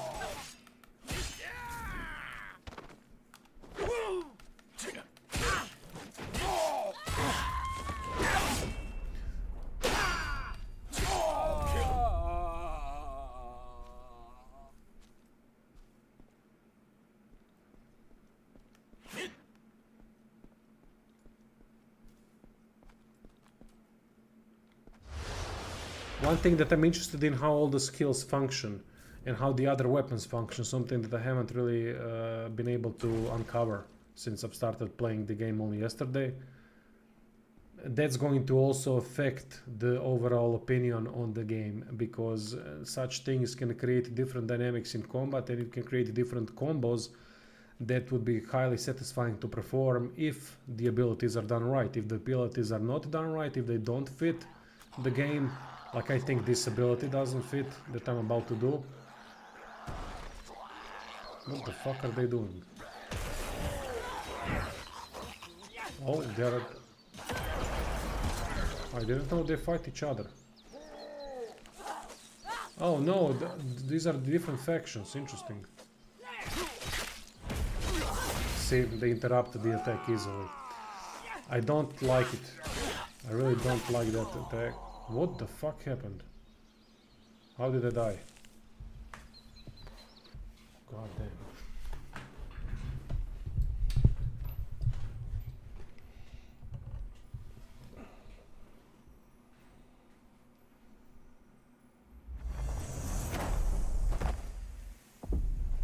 I'll just go on a break. Gotta take a piss for 10 minutes to clear my head a little bit, and then I'll be back in 10 minutes.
Hey Francesco, I'm not playing a full version, I'm playing a playtest version of the game, which was given to content creators.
Oh, by the way, I forgot to mention, everyone watching, if you've noticed, there's no music. It's because the first stream that I did, the first part,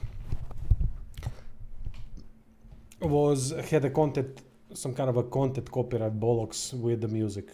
So I decided to turn it off. I'm not gonna give a cent to these music companies. Fuck them. Greedy bastards. Fucking screwing with content creators just because they can.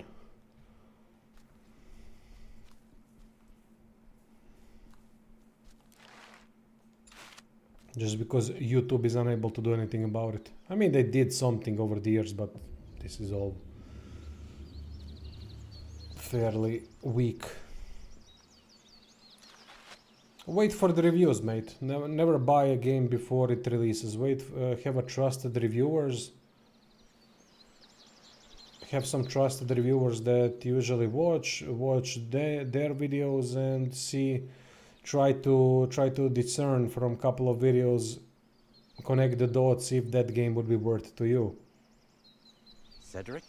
He was always so hearing. I can't print. But if we don't want, we need. Thank you for helping us uncover the truth. Wow, what a pathetic quest. It was a basic fetch quest in a Souls-like game. That doesn't add anything to the game. Quite disappointing to see such a quest in a game like this. I just had to basically go to the body, relieve their memory, and that was it. And the body was, what, 5 meters away from the quest giver, if I recall correctly. Yeah, that was weak.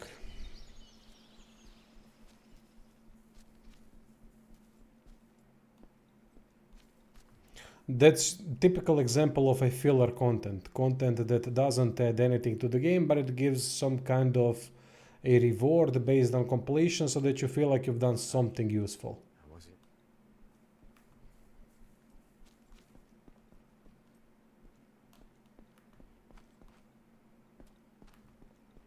But there's no quality behind it. There's no good writing, there's no engaging gameplay, something that would be interesting. There's nothing like it.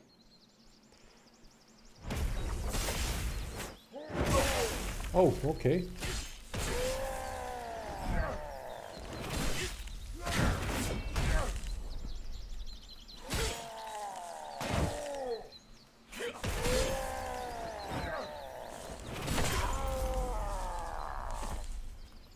Another would-be hero. You should have turned back while you still had the chance. I'll give you credit for bravery, but that bravery will be your undoing. Says who? Are they talking to me from there?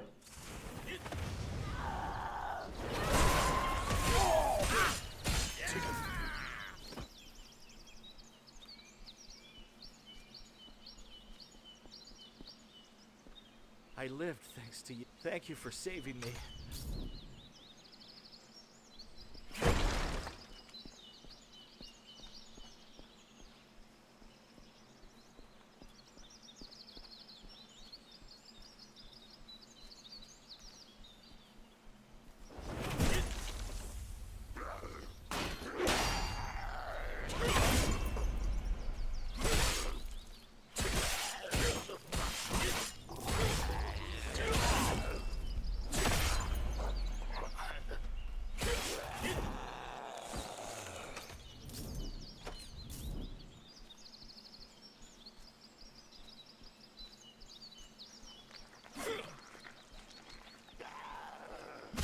Oh, you.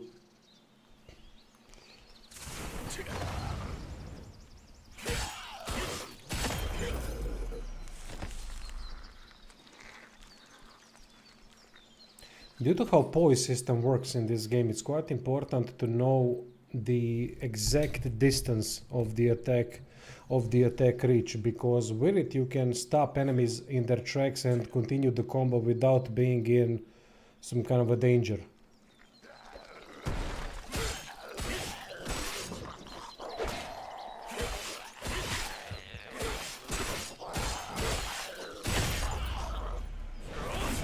For fuck's sake. Why are you changing?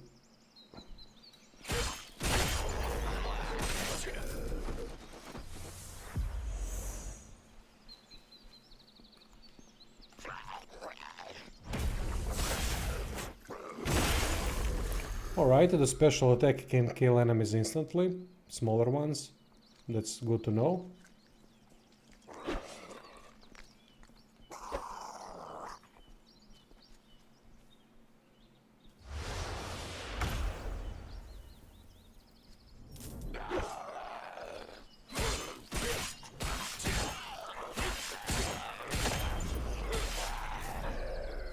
Really strange, this attack system, that you can attack so freely without any repercussions.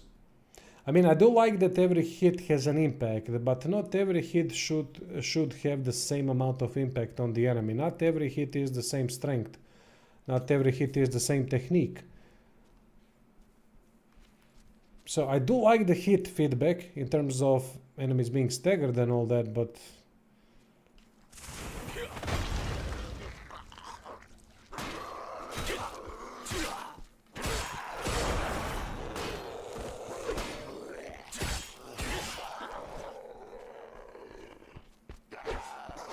that's a new enemy type.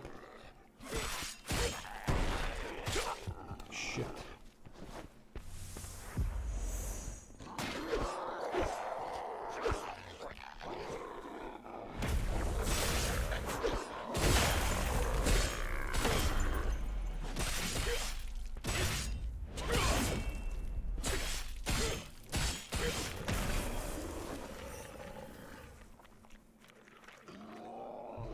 No ranged weapons as well.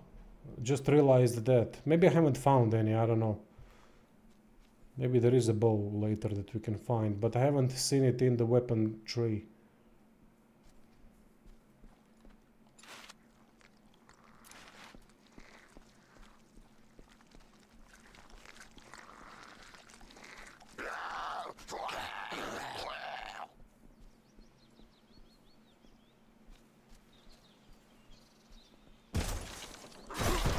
Oi.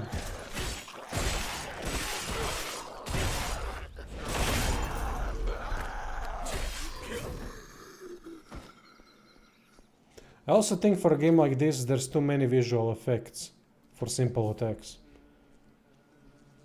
I'm fine with visual effects, but I think that visual effects need to be properly used when it comes to special attacks and so on, so that there's a little bit of difference between the normal regular attacks and the special attacks, to give that little bit more of oomph for special attacks when with the visual effects. If you just put so many visual effects on every single attack, it loses the effectiveness. You kind of get, your eyes get used to it, and it's not as impressive.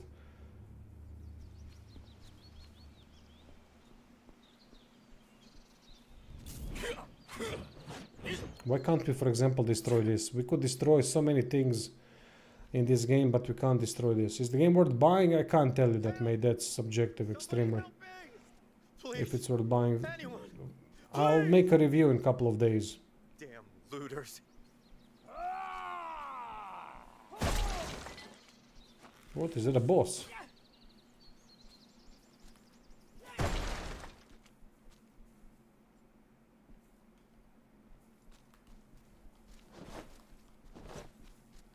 So far it's solid. It's nothing special, but it's solid.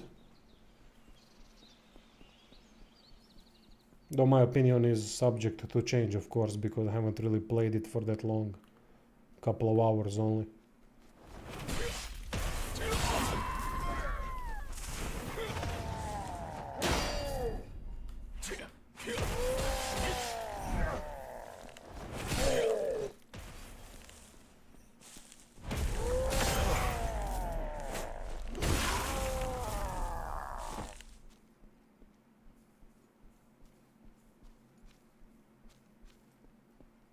Oh damn, 2 of those bastards. Yeah, I'm not fighting that. I think there was a boss area here somewhere. Looter's camp, but I don't know where to enter it.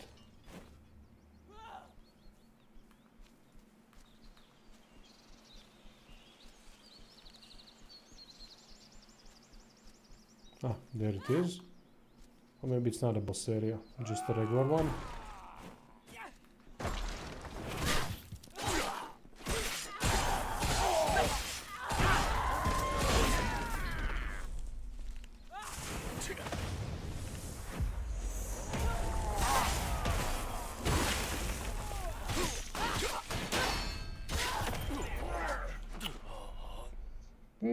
Got stuck.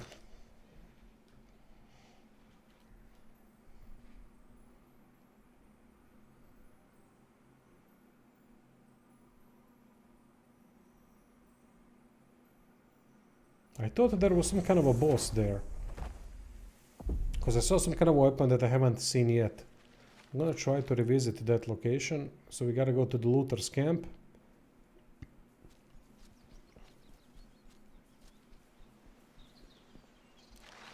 Which was...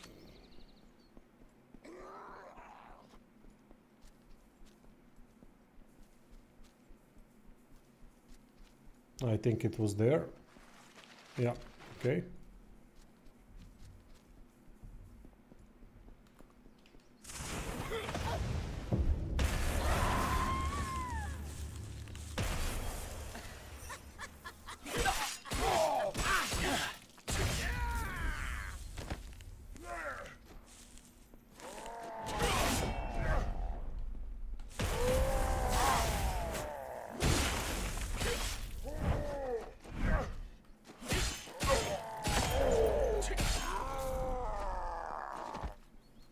Fresh prey. You'll burn it up fire soon enough.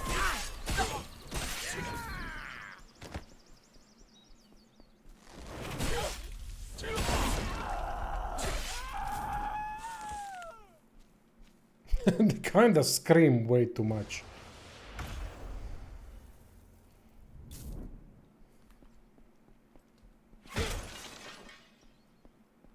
I wish it was more connected to effects. For example, the first time I burned an enemy and the enemy burned the enemy and the enemy died from burned status effect, the enemy was screaming during that time. Now that to me is fantastic, but if everyone screams for everything, same concept of thinking like with visual effects that I've explained earlier. If they scream for everything, it loses the effectiveness and becomes more annoying as you get used to it. Maybe not even annoying, it just becomes in there. It doesn't have the effect anymore that it would if there were different types of screams for different dying animations, for different versions of dying and so on.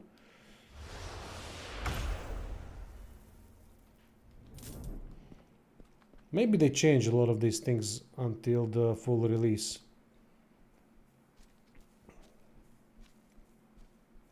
Oh yeah, that's a boss over there. I was correct.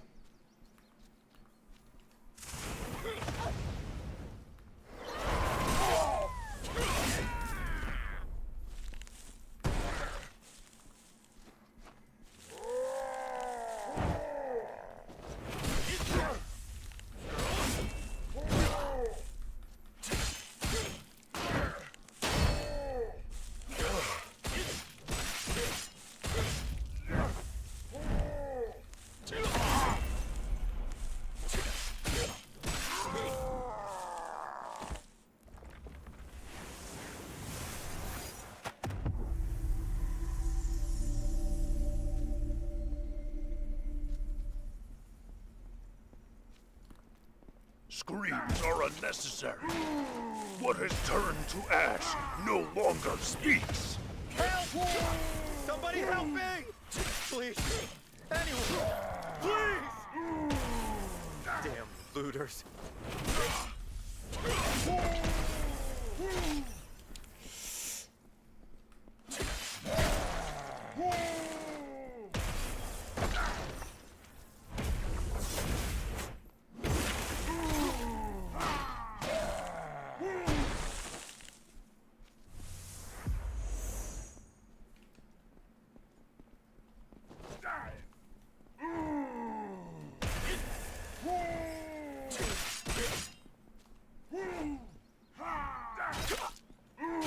Oh damn.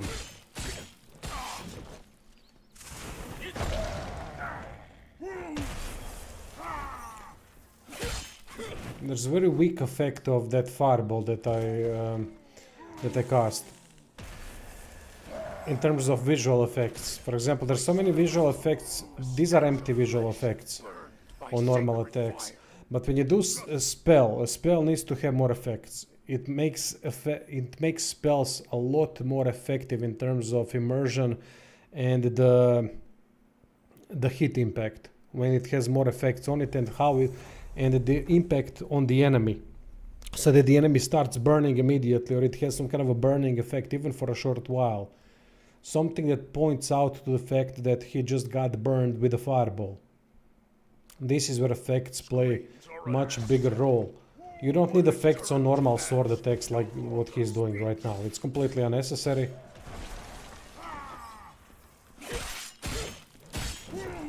This is, for example, a weak boss.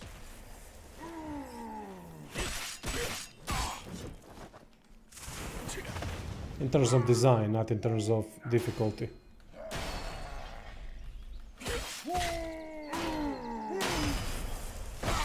Oh, come on, by the time you recover from that.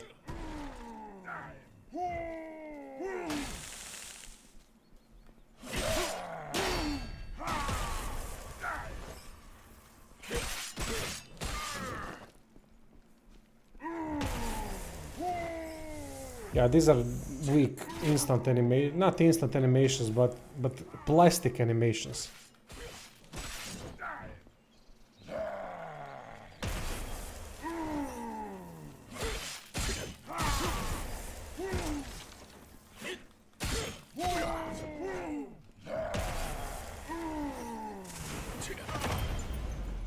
I smell it. A stench of flesh burned by sacred fire. The justice you spoke of turned my children into ash. There is no mercy left in this land.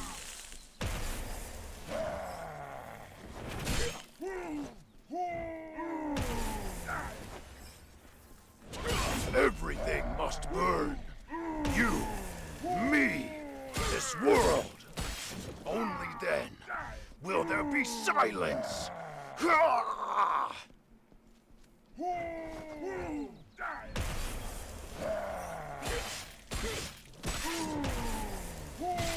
Shit.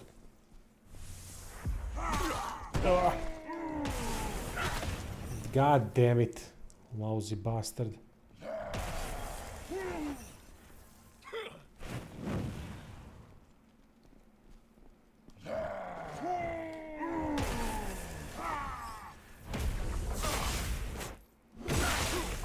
Yeah, I told you that the boss would make that skill ineffective.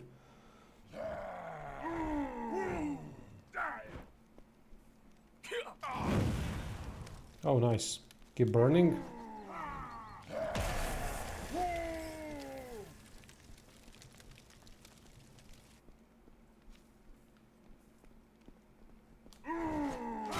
Ne! Puši kurčinu. There we go. All right. The flames fade. It is cold. But finally. Weak boss. Bad animations. Plastic wielding of the weapon. This was the worst boss so far.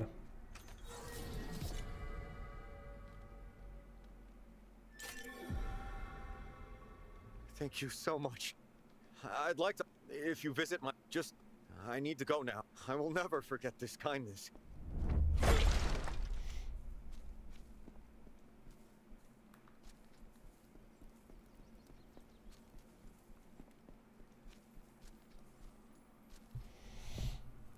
I really think the best boss so far was the ghost one. Not aesthetically, obviously, but mechanically.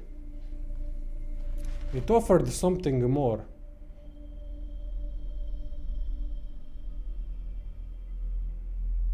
Oh, god damn. This is the whole playtest? There's no way I completed this before the game releases. Alright. Well, I don't know if it's the whole playtest because I already cleared 4 bosses out of 15. Not sure. However, I did gain some items. One thing that I don't like about Souls games is the obscurity of the item descriptions. When you don't know what the fuck the item is doing. And then they give you 15 different items very quickly and then you don't know what to do with those items.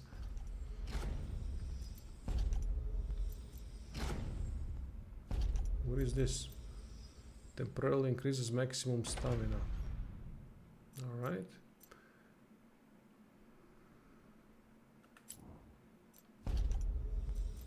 Aha, Vengeful Reprisal. When taking damage, 10% chance to increase damage by 15% for 15 seconds. Oops.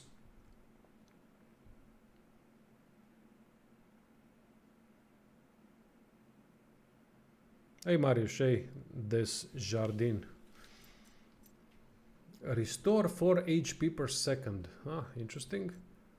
Max HP plus 50 restores when you defeat an enemy. Yeah, this is awesome.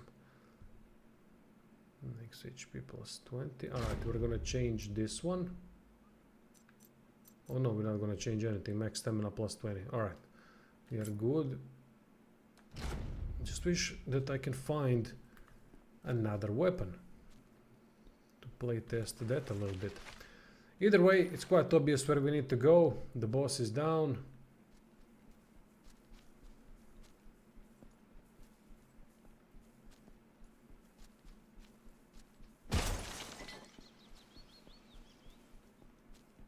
By the way, apologies for the wife beater shirt. It's a heat wave here in Croatia, so I use AC, of course, because without it I wouldn't be able to play and stream, but it's still hot, you know.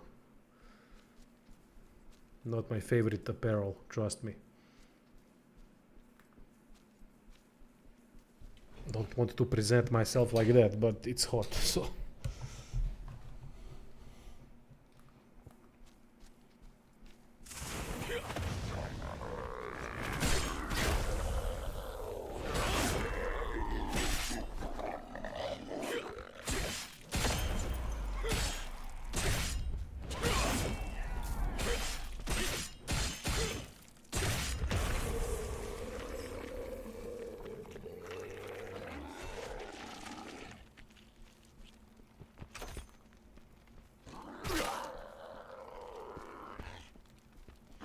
By the way, wife beater is a shirt without sleeves here in Croatia. That's how we call it, just so that it's clear.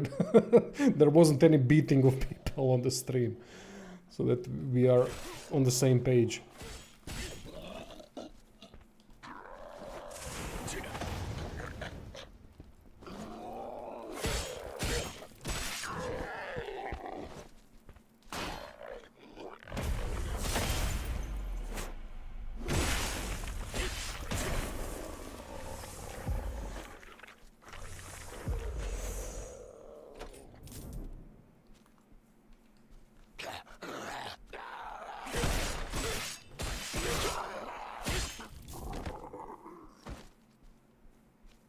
Enemies are really good aesthetically and polished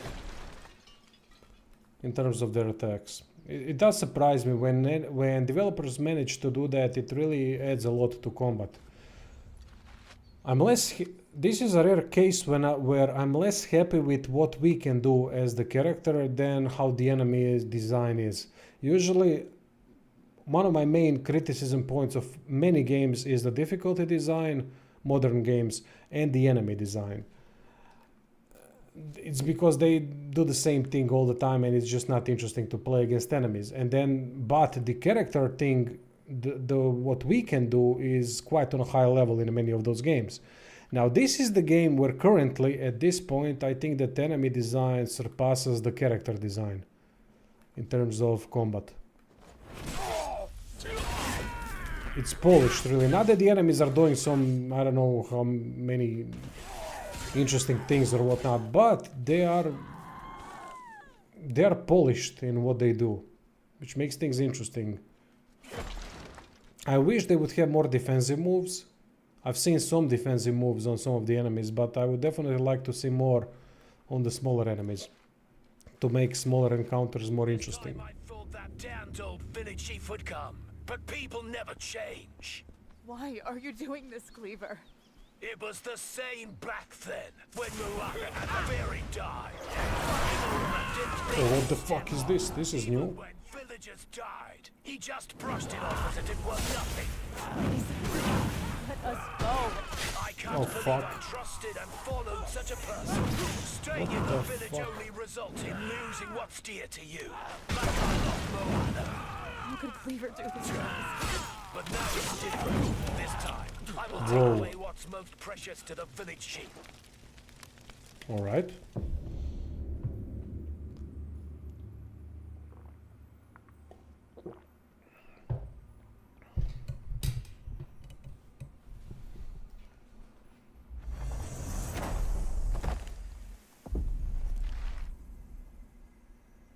I think it was here to survive.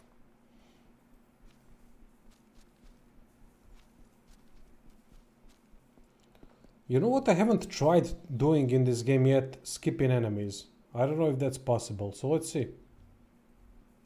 In games, every enemy should be a potential threat because that's what makes the world feel alive and the combat meaningful. I absolutely agree with that statement. I absolutely agree with that.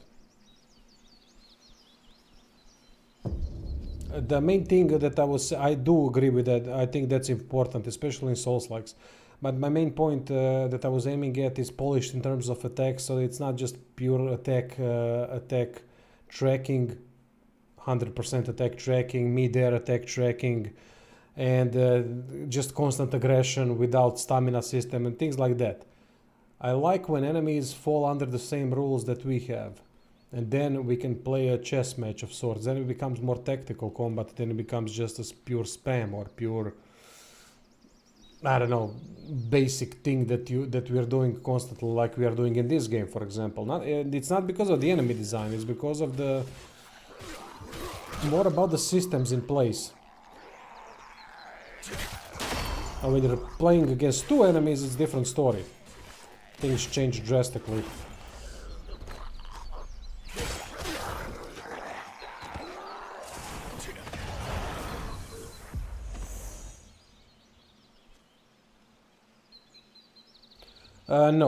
No. Soul frame. I think it should be fine now. Yeah, okay, stream should be fine now. Sorry about that, there was some kind of frame drop moment there. Hi, I follow you since Hellpoint. Oh, that was a long time ago. What do you think about the lore and history of this game? I have no knowledge about lore and history of this game. So far, I started the game yesterday, and I don't know yet the story of it. I haven't really been paying attention. I'm waiting for the full release to focus on that stuff. So far I haven't seen anything really that great about it, but I need to pay more attention to know exactly.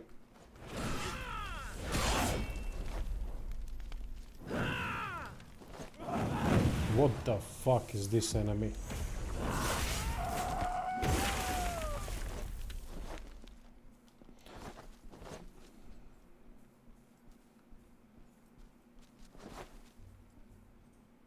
Shit, I think I'm gonna die.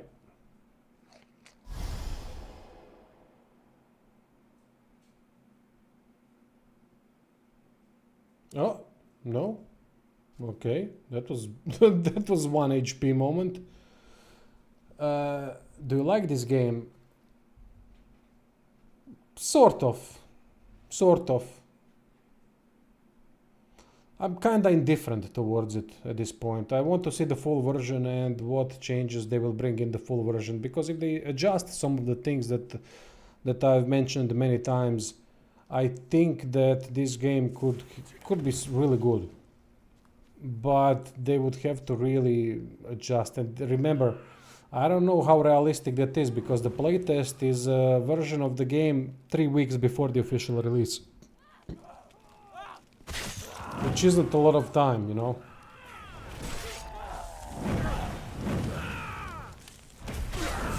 I really don't like these enemies.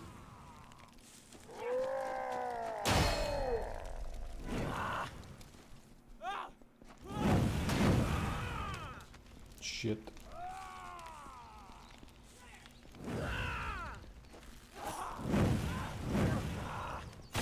Ah. Enemies should analyze the player's movement and use advanced AI tools instead of relying on basic tracking. Yes, thank you. I love reading that type of comment. Modern games need opponents that think, adapt, and react. Yes, yes, especially strategic games. Classical computer RPGs like Rogue Trader, for example. Games like those. Imagine AI being able to think using those tools, those skills to great effect. How interesting that would be. Any Dungeon and Dragons based game as well. I mean, a great challenge adds so much to every game. It's ridiculous, really. When you play games that... Oh, this guy was actually the enemy the whole time, alright? When you play the games that have really great difficulty setting, you just realize how much more satisfying it is to go through it. Doesn't mean that it needs to be difficult. Difficulty is not that important. It's more of the balance. The balancing is far more important than difficulty. Anything can be made difficult. And unfortunately, the way modern games do difficulty is by just cranking up the parameters. Meaning that suddenly this enemy hits you 2 times, you die. That's not difficult. That's annoying. There's a difference. It's completely unfair and annoying that I die in 2 hits. Unless I specifically am running some kind of a glass cannon build in a game that allows many different playstyles and many different builds. That's not difficult. That's just annoying otherwise. And I love when enemies are under the same rule set as we are. If I run out of stamina, I can't just spam attacks because I'm gonna run out of stamina. Not in this game. In this game, stamina attacks don't cost stamina, but in general, so in typical Souls-like games. Then I want from the boss, if I manage to avoid a lot of the attacks from the boss and manage to drain their stamina, I want to be rewarded for it. Not that they just refill stamina instantly. What the fuck's the point in that? On our very Just first that type of thing pisses me off. That's when I saw that type of stuff in Elden Ring, it really pissed me the fuck off. When I saw those later bosses just refill stamina, have infinite stamina. I mean, the whole purpose of the game is stamina, something Dark Souls never did. They never neglected that part of bosses. And that's why bosses in Dark Souls are superior than bosses in Elden Ring. Because they, under the rule set, they are difficult. Some of them extremely difficult, some of them not at all. But they operate under the rule set that you operate with. And that's what makes those games so damn satisfying to beat.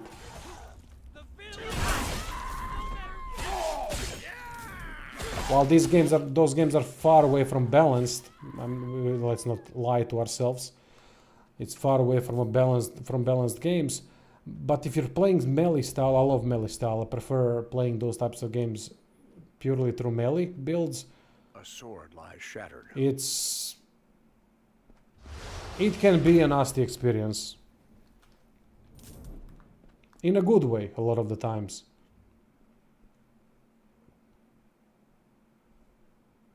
The problem is the difficulty in games usually means higher damage, more enemies and mechanics that break the established rules like in D&D. Yes, yeah, Mariusz, I love your comments, mate. I couldn't agree more with what you're saying. I've been screaming about those things in videos, not screaming, but just when we're doing reviews that it's just such a cheap way of increasing difficulty for no reason. Just let us play against the boss. The best boss fights are the fights that last. that we can go back and forth, not where someone just fucking hits me with a attack across the screen where they cover distance in 2 frames and then hit me with an attack that does 70% damage.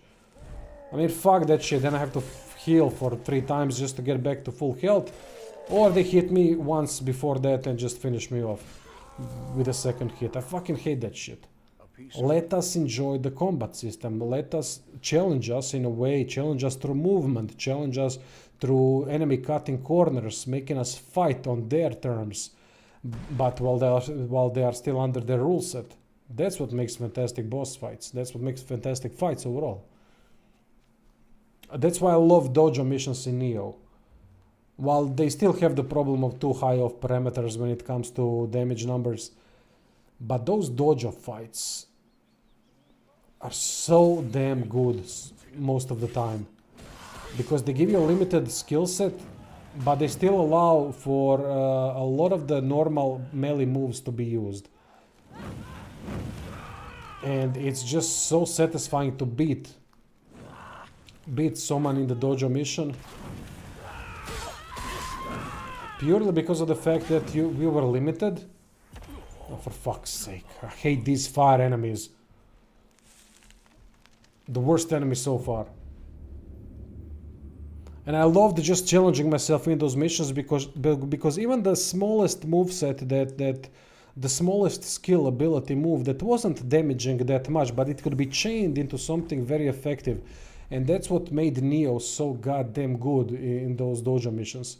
I know that people love the grinding of that. I don't. I think that's the weakness of the game, not the strength of the game. And takes away from the combat in the end. But in those dojo missions where grinding doesn't matter, when you are put against another fixed parameter enemy that is under the same rule set, and where you gotta through your skill defeat the bastard. But then again, as I said, there's a problem with high damage parameters in that game where enemies can really kill you in 2 shots, 3 shots. That pisses me off about Neo, but that's the part of the Diablo-esque part of the game, which is the weakest part of the game, and the one that I really wish they never implemented in Neo. But that's their choice, that's their game. Hey Tibor. It would be amazing if bosses used learning algorithms and reacted to the player's movement instead of relying on fixed patterns. Yeah, it would be fantastic. I played NHL back in the day. I think it was NHL 2015, something like that. I don't know. And when I was playing that game, there was an option to turn on AI learning, or something like that, or dynamic difficulty adjustment, something like that. But the game was learning your moves, and you had to constantly adapt the tactic. So you couldn't, the same moves that you were always using wouldn't work, because the enemy team would eventually adapt. Which is an interesting thing. It really makes you, of course you can turn that off, which is also a nice thing, because, well, EA games, I know that it's a shocking thing that what you are about to hear, but EA sports games were good back in the day. EA could create good games back in the day. I know it's shocking, but they really could.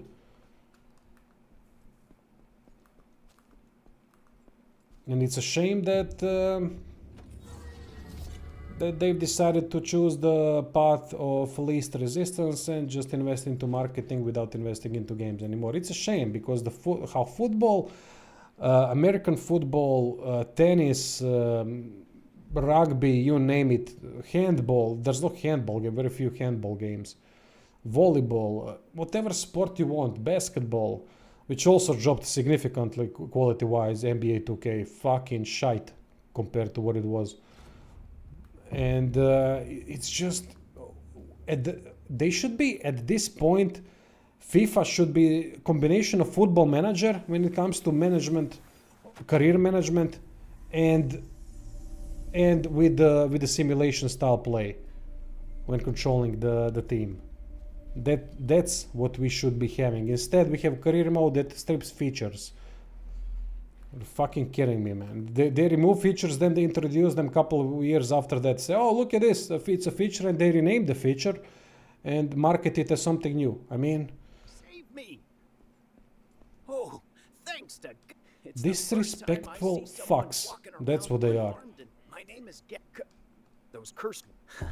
I'm truly the leader of the local. If people were a little bit smarter with their purchases, and I'm not talking about you guys that are on this channel, mostly, for the most part, you understand the process of importance of voting with your wallet. But most casual gamers don't understand that. They see what's marketed the most, and they honestly the emotional manipulation through the marketing that is done today is truly fantastically done because it works. They just get you emotional in such a way that you can't even control yourself. You have to buy the product. And what are the most marketed games? The games that are the least developed. Except for Rockstar games, of course. Or I think that GTA 6 won't be nearly as good as GTA 5 due to the political thing, due to the wokeness in their studios at the moment. So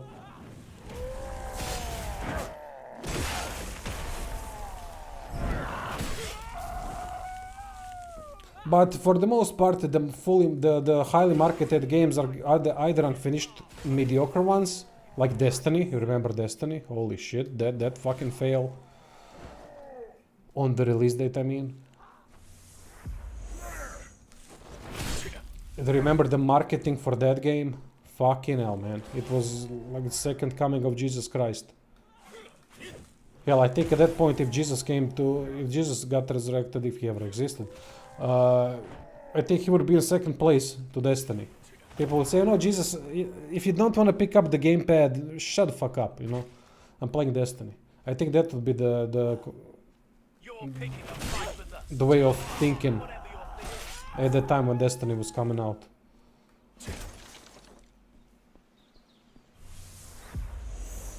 I also bought the hype because I wanted to play a game like that for some reason. I don't know why I wanted to play the game like that. Even I know that it was a live service game, and I know that I'm out of any kind of online games, but for some reason I decided, you know what, this seems like something that I would want to play. But that was the brilliance of their marketing.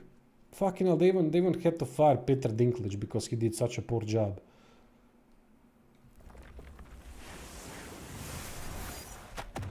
Why would you even hire a famous actor? I mean, that's wasting money. I mean, I know why. Because his name means that some fucking fools are gonna buy the game just because of that. Like that matters.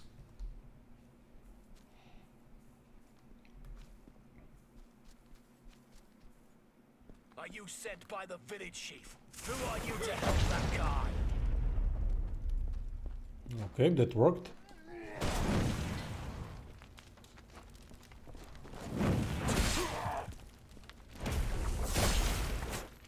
Helping that bastard only brings betrayal in return. Don't get in my way.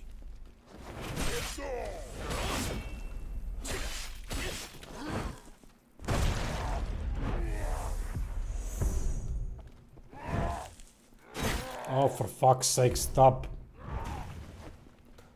Yeah, these bosses are not particular. I can see through their movements are quite plastic. But I guess, look, it's a new studio. I think they don't have the money to work on animations for 15 weeks, 30 weeks, you know. So I get that. I get that. You can't expect miracles.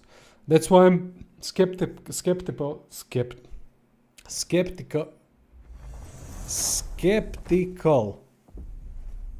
about every indie and AA Souls. Like, it immediately I kind of start thinking, shit, it's gonna be a lot of plastic things. It's gonna be a lot of weak combat elements. It's gonna be a lot of typical problems that most Souls like have when it comes to combat. Who are you to help that guy?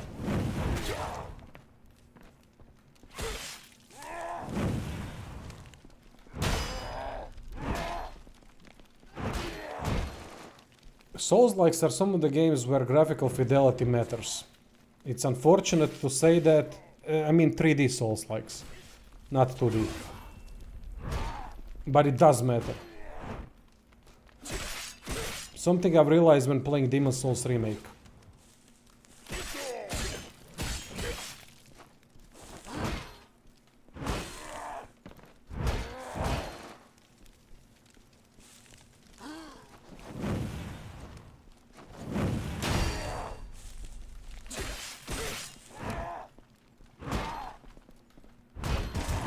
Oh shit. Helping that bastard only brings betrayal in return. Don't get in my way.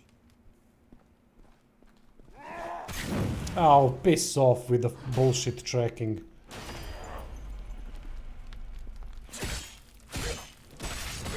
Next is that village chief. FPS 60, resolution 1440p, but there are no graphical settings currently in the preview version. This is a preview version. So there are no graphical settings here. Those will be included in the full version of the game. This is just a preview version that was given to some of the content creators, and that's it. Who are you to help that guy? Yeah, no worries, no worries.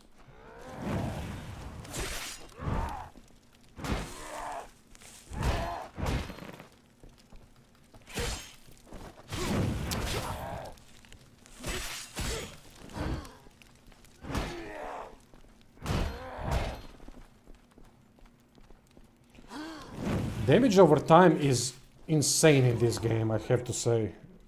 It does so much freaking damage. I don't know if they are going to change that for the full version, but damn. I mean, this guy hits me once with it and the burn effect lasts for so long that I have to heal multiple times just to get through the burn effect. Maybe there is a way... there needs to be a cure, of course there needs to be a cure.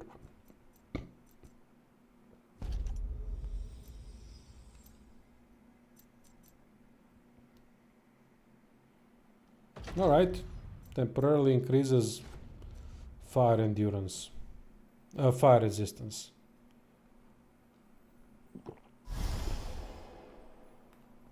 Are you sent by the village chief? Who are you to help that guy? Goddamn tracking. Fucking... There's nothing worse than projectile tracking, I swear. Most games don't know how to do it. It just ends up as some kind of a cheap fucking tracking bullshit projectile that becomes an annoying thing to deal with during the fight.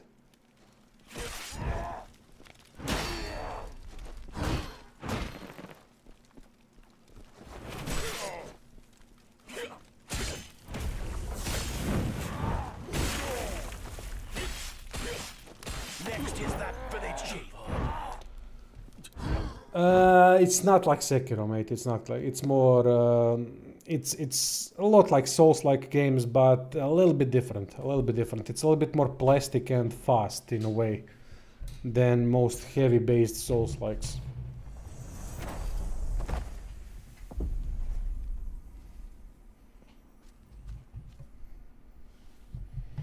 Enemies, as you can see, enemies constantly jump, rush, whatever. I don't like that. But we can do that as well, so it's kind of level playing field in that regard.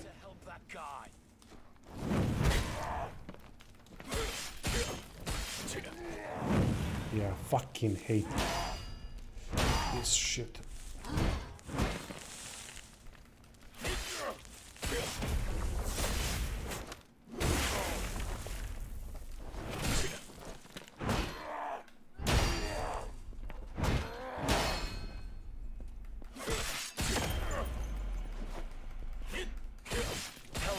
Bastard only brings betrayal in return. Don't get in my way.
killed the village chief. Poor Mohanda.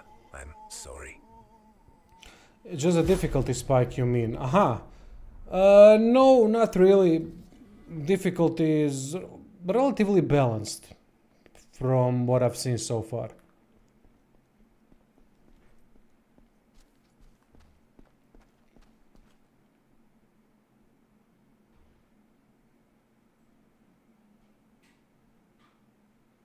Thank you so much for saving. The Cleaver I knew was a really good person. I wonder how he changed like that. Logan Not a was problematic worried. boss that much. It's just that burn, if you can avoid that burn. But the game does... It does lack certain amount of freedom during combat. That's the whole purpose of Souls, like when you play, for example, Dark Souls. You have complete freedom during the fight to do what you want. To move wherever you want. To use dodge, to control the distance better. In this game, it seems it just plays like more rigid in a way, less freedom in terms of movement. And the way enemies work, for example, every single enemy so far, every boss is the same size, pretty much uses the same weapon size as well. There's no difference between them whatsoever in terms of size, which is kind of weak design in my opinion. And they play a lot of them. Well, some of them play in a similar way. The ghost guy didn't play like that. He played differently, but others played relatively similar.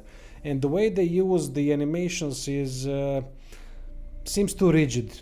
It just isn't. It fails to create that effect of holy shit. You know, the impact of punches, the impact of hits, the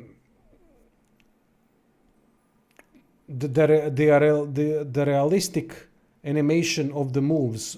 It plays out quite plastic, for a lack of a better word, if you get what I mean. Some of the animations are quite plastic. It really does bug me, but that's the problem with Souls-likes. If it's not some high quality Souls-like, you're gonna have that issue in most Souls-likes, in most games in general. And in Souls-likes that prefers heavy combat, even though this game is not really strictly heavy combat, it combines elements. It's kind of medium paced combat.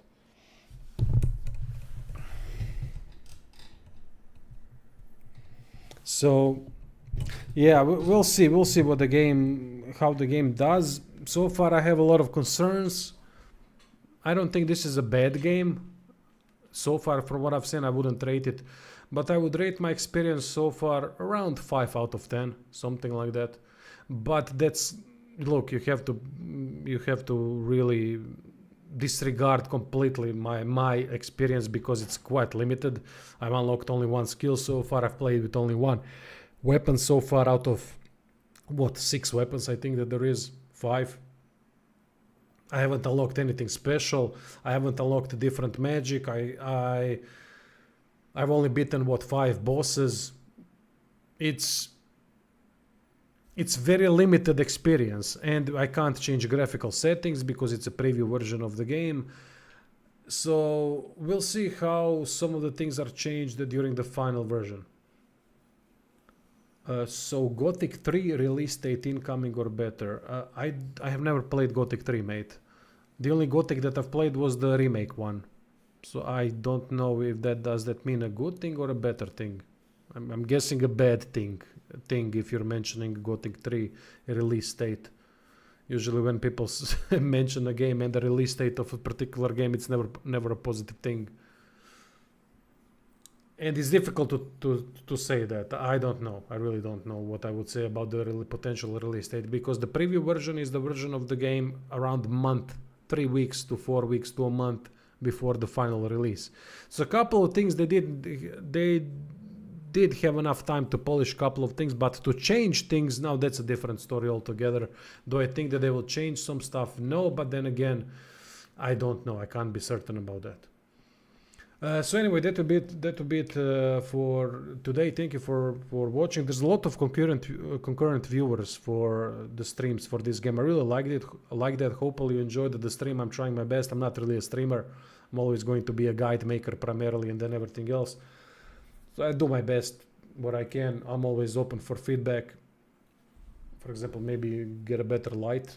I see that now. If that's relevant, do tell.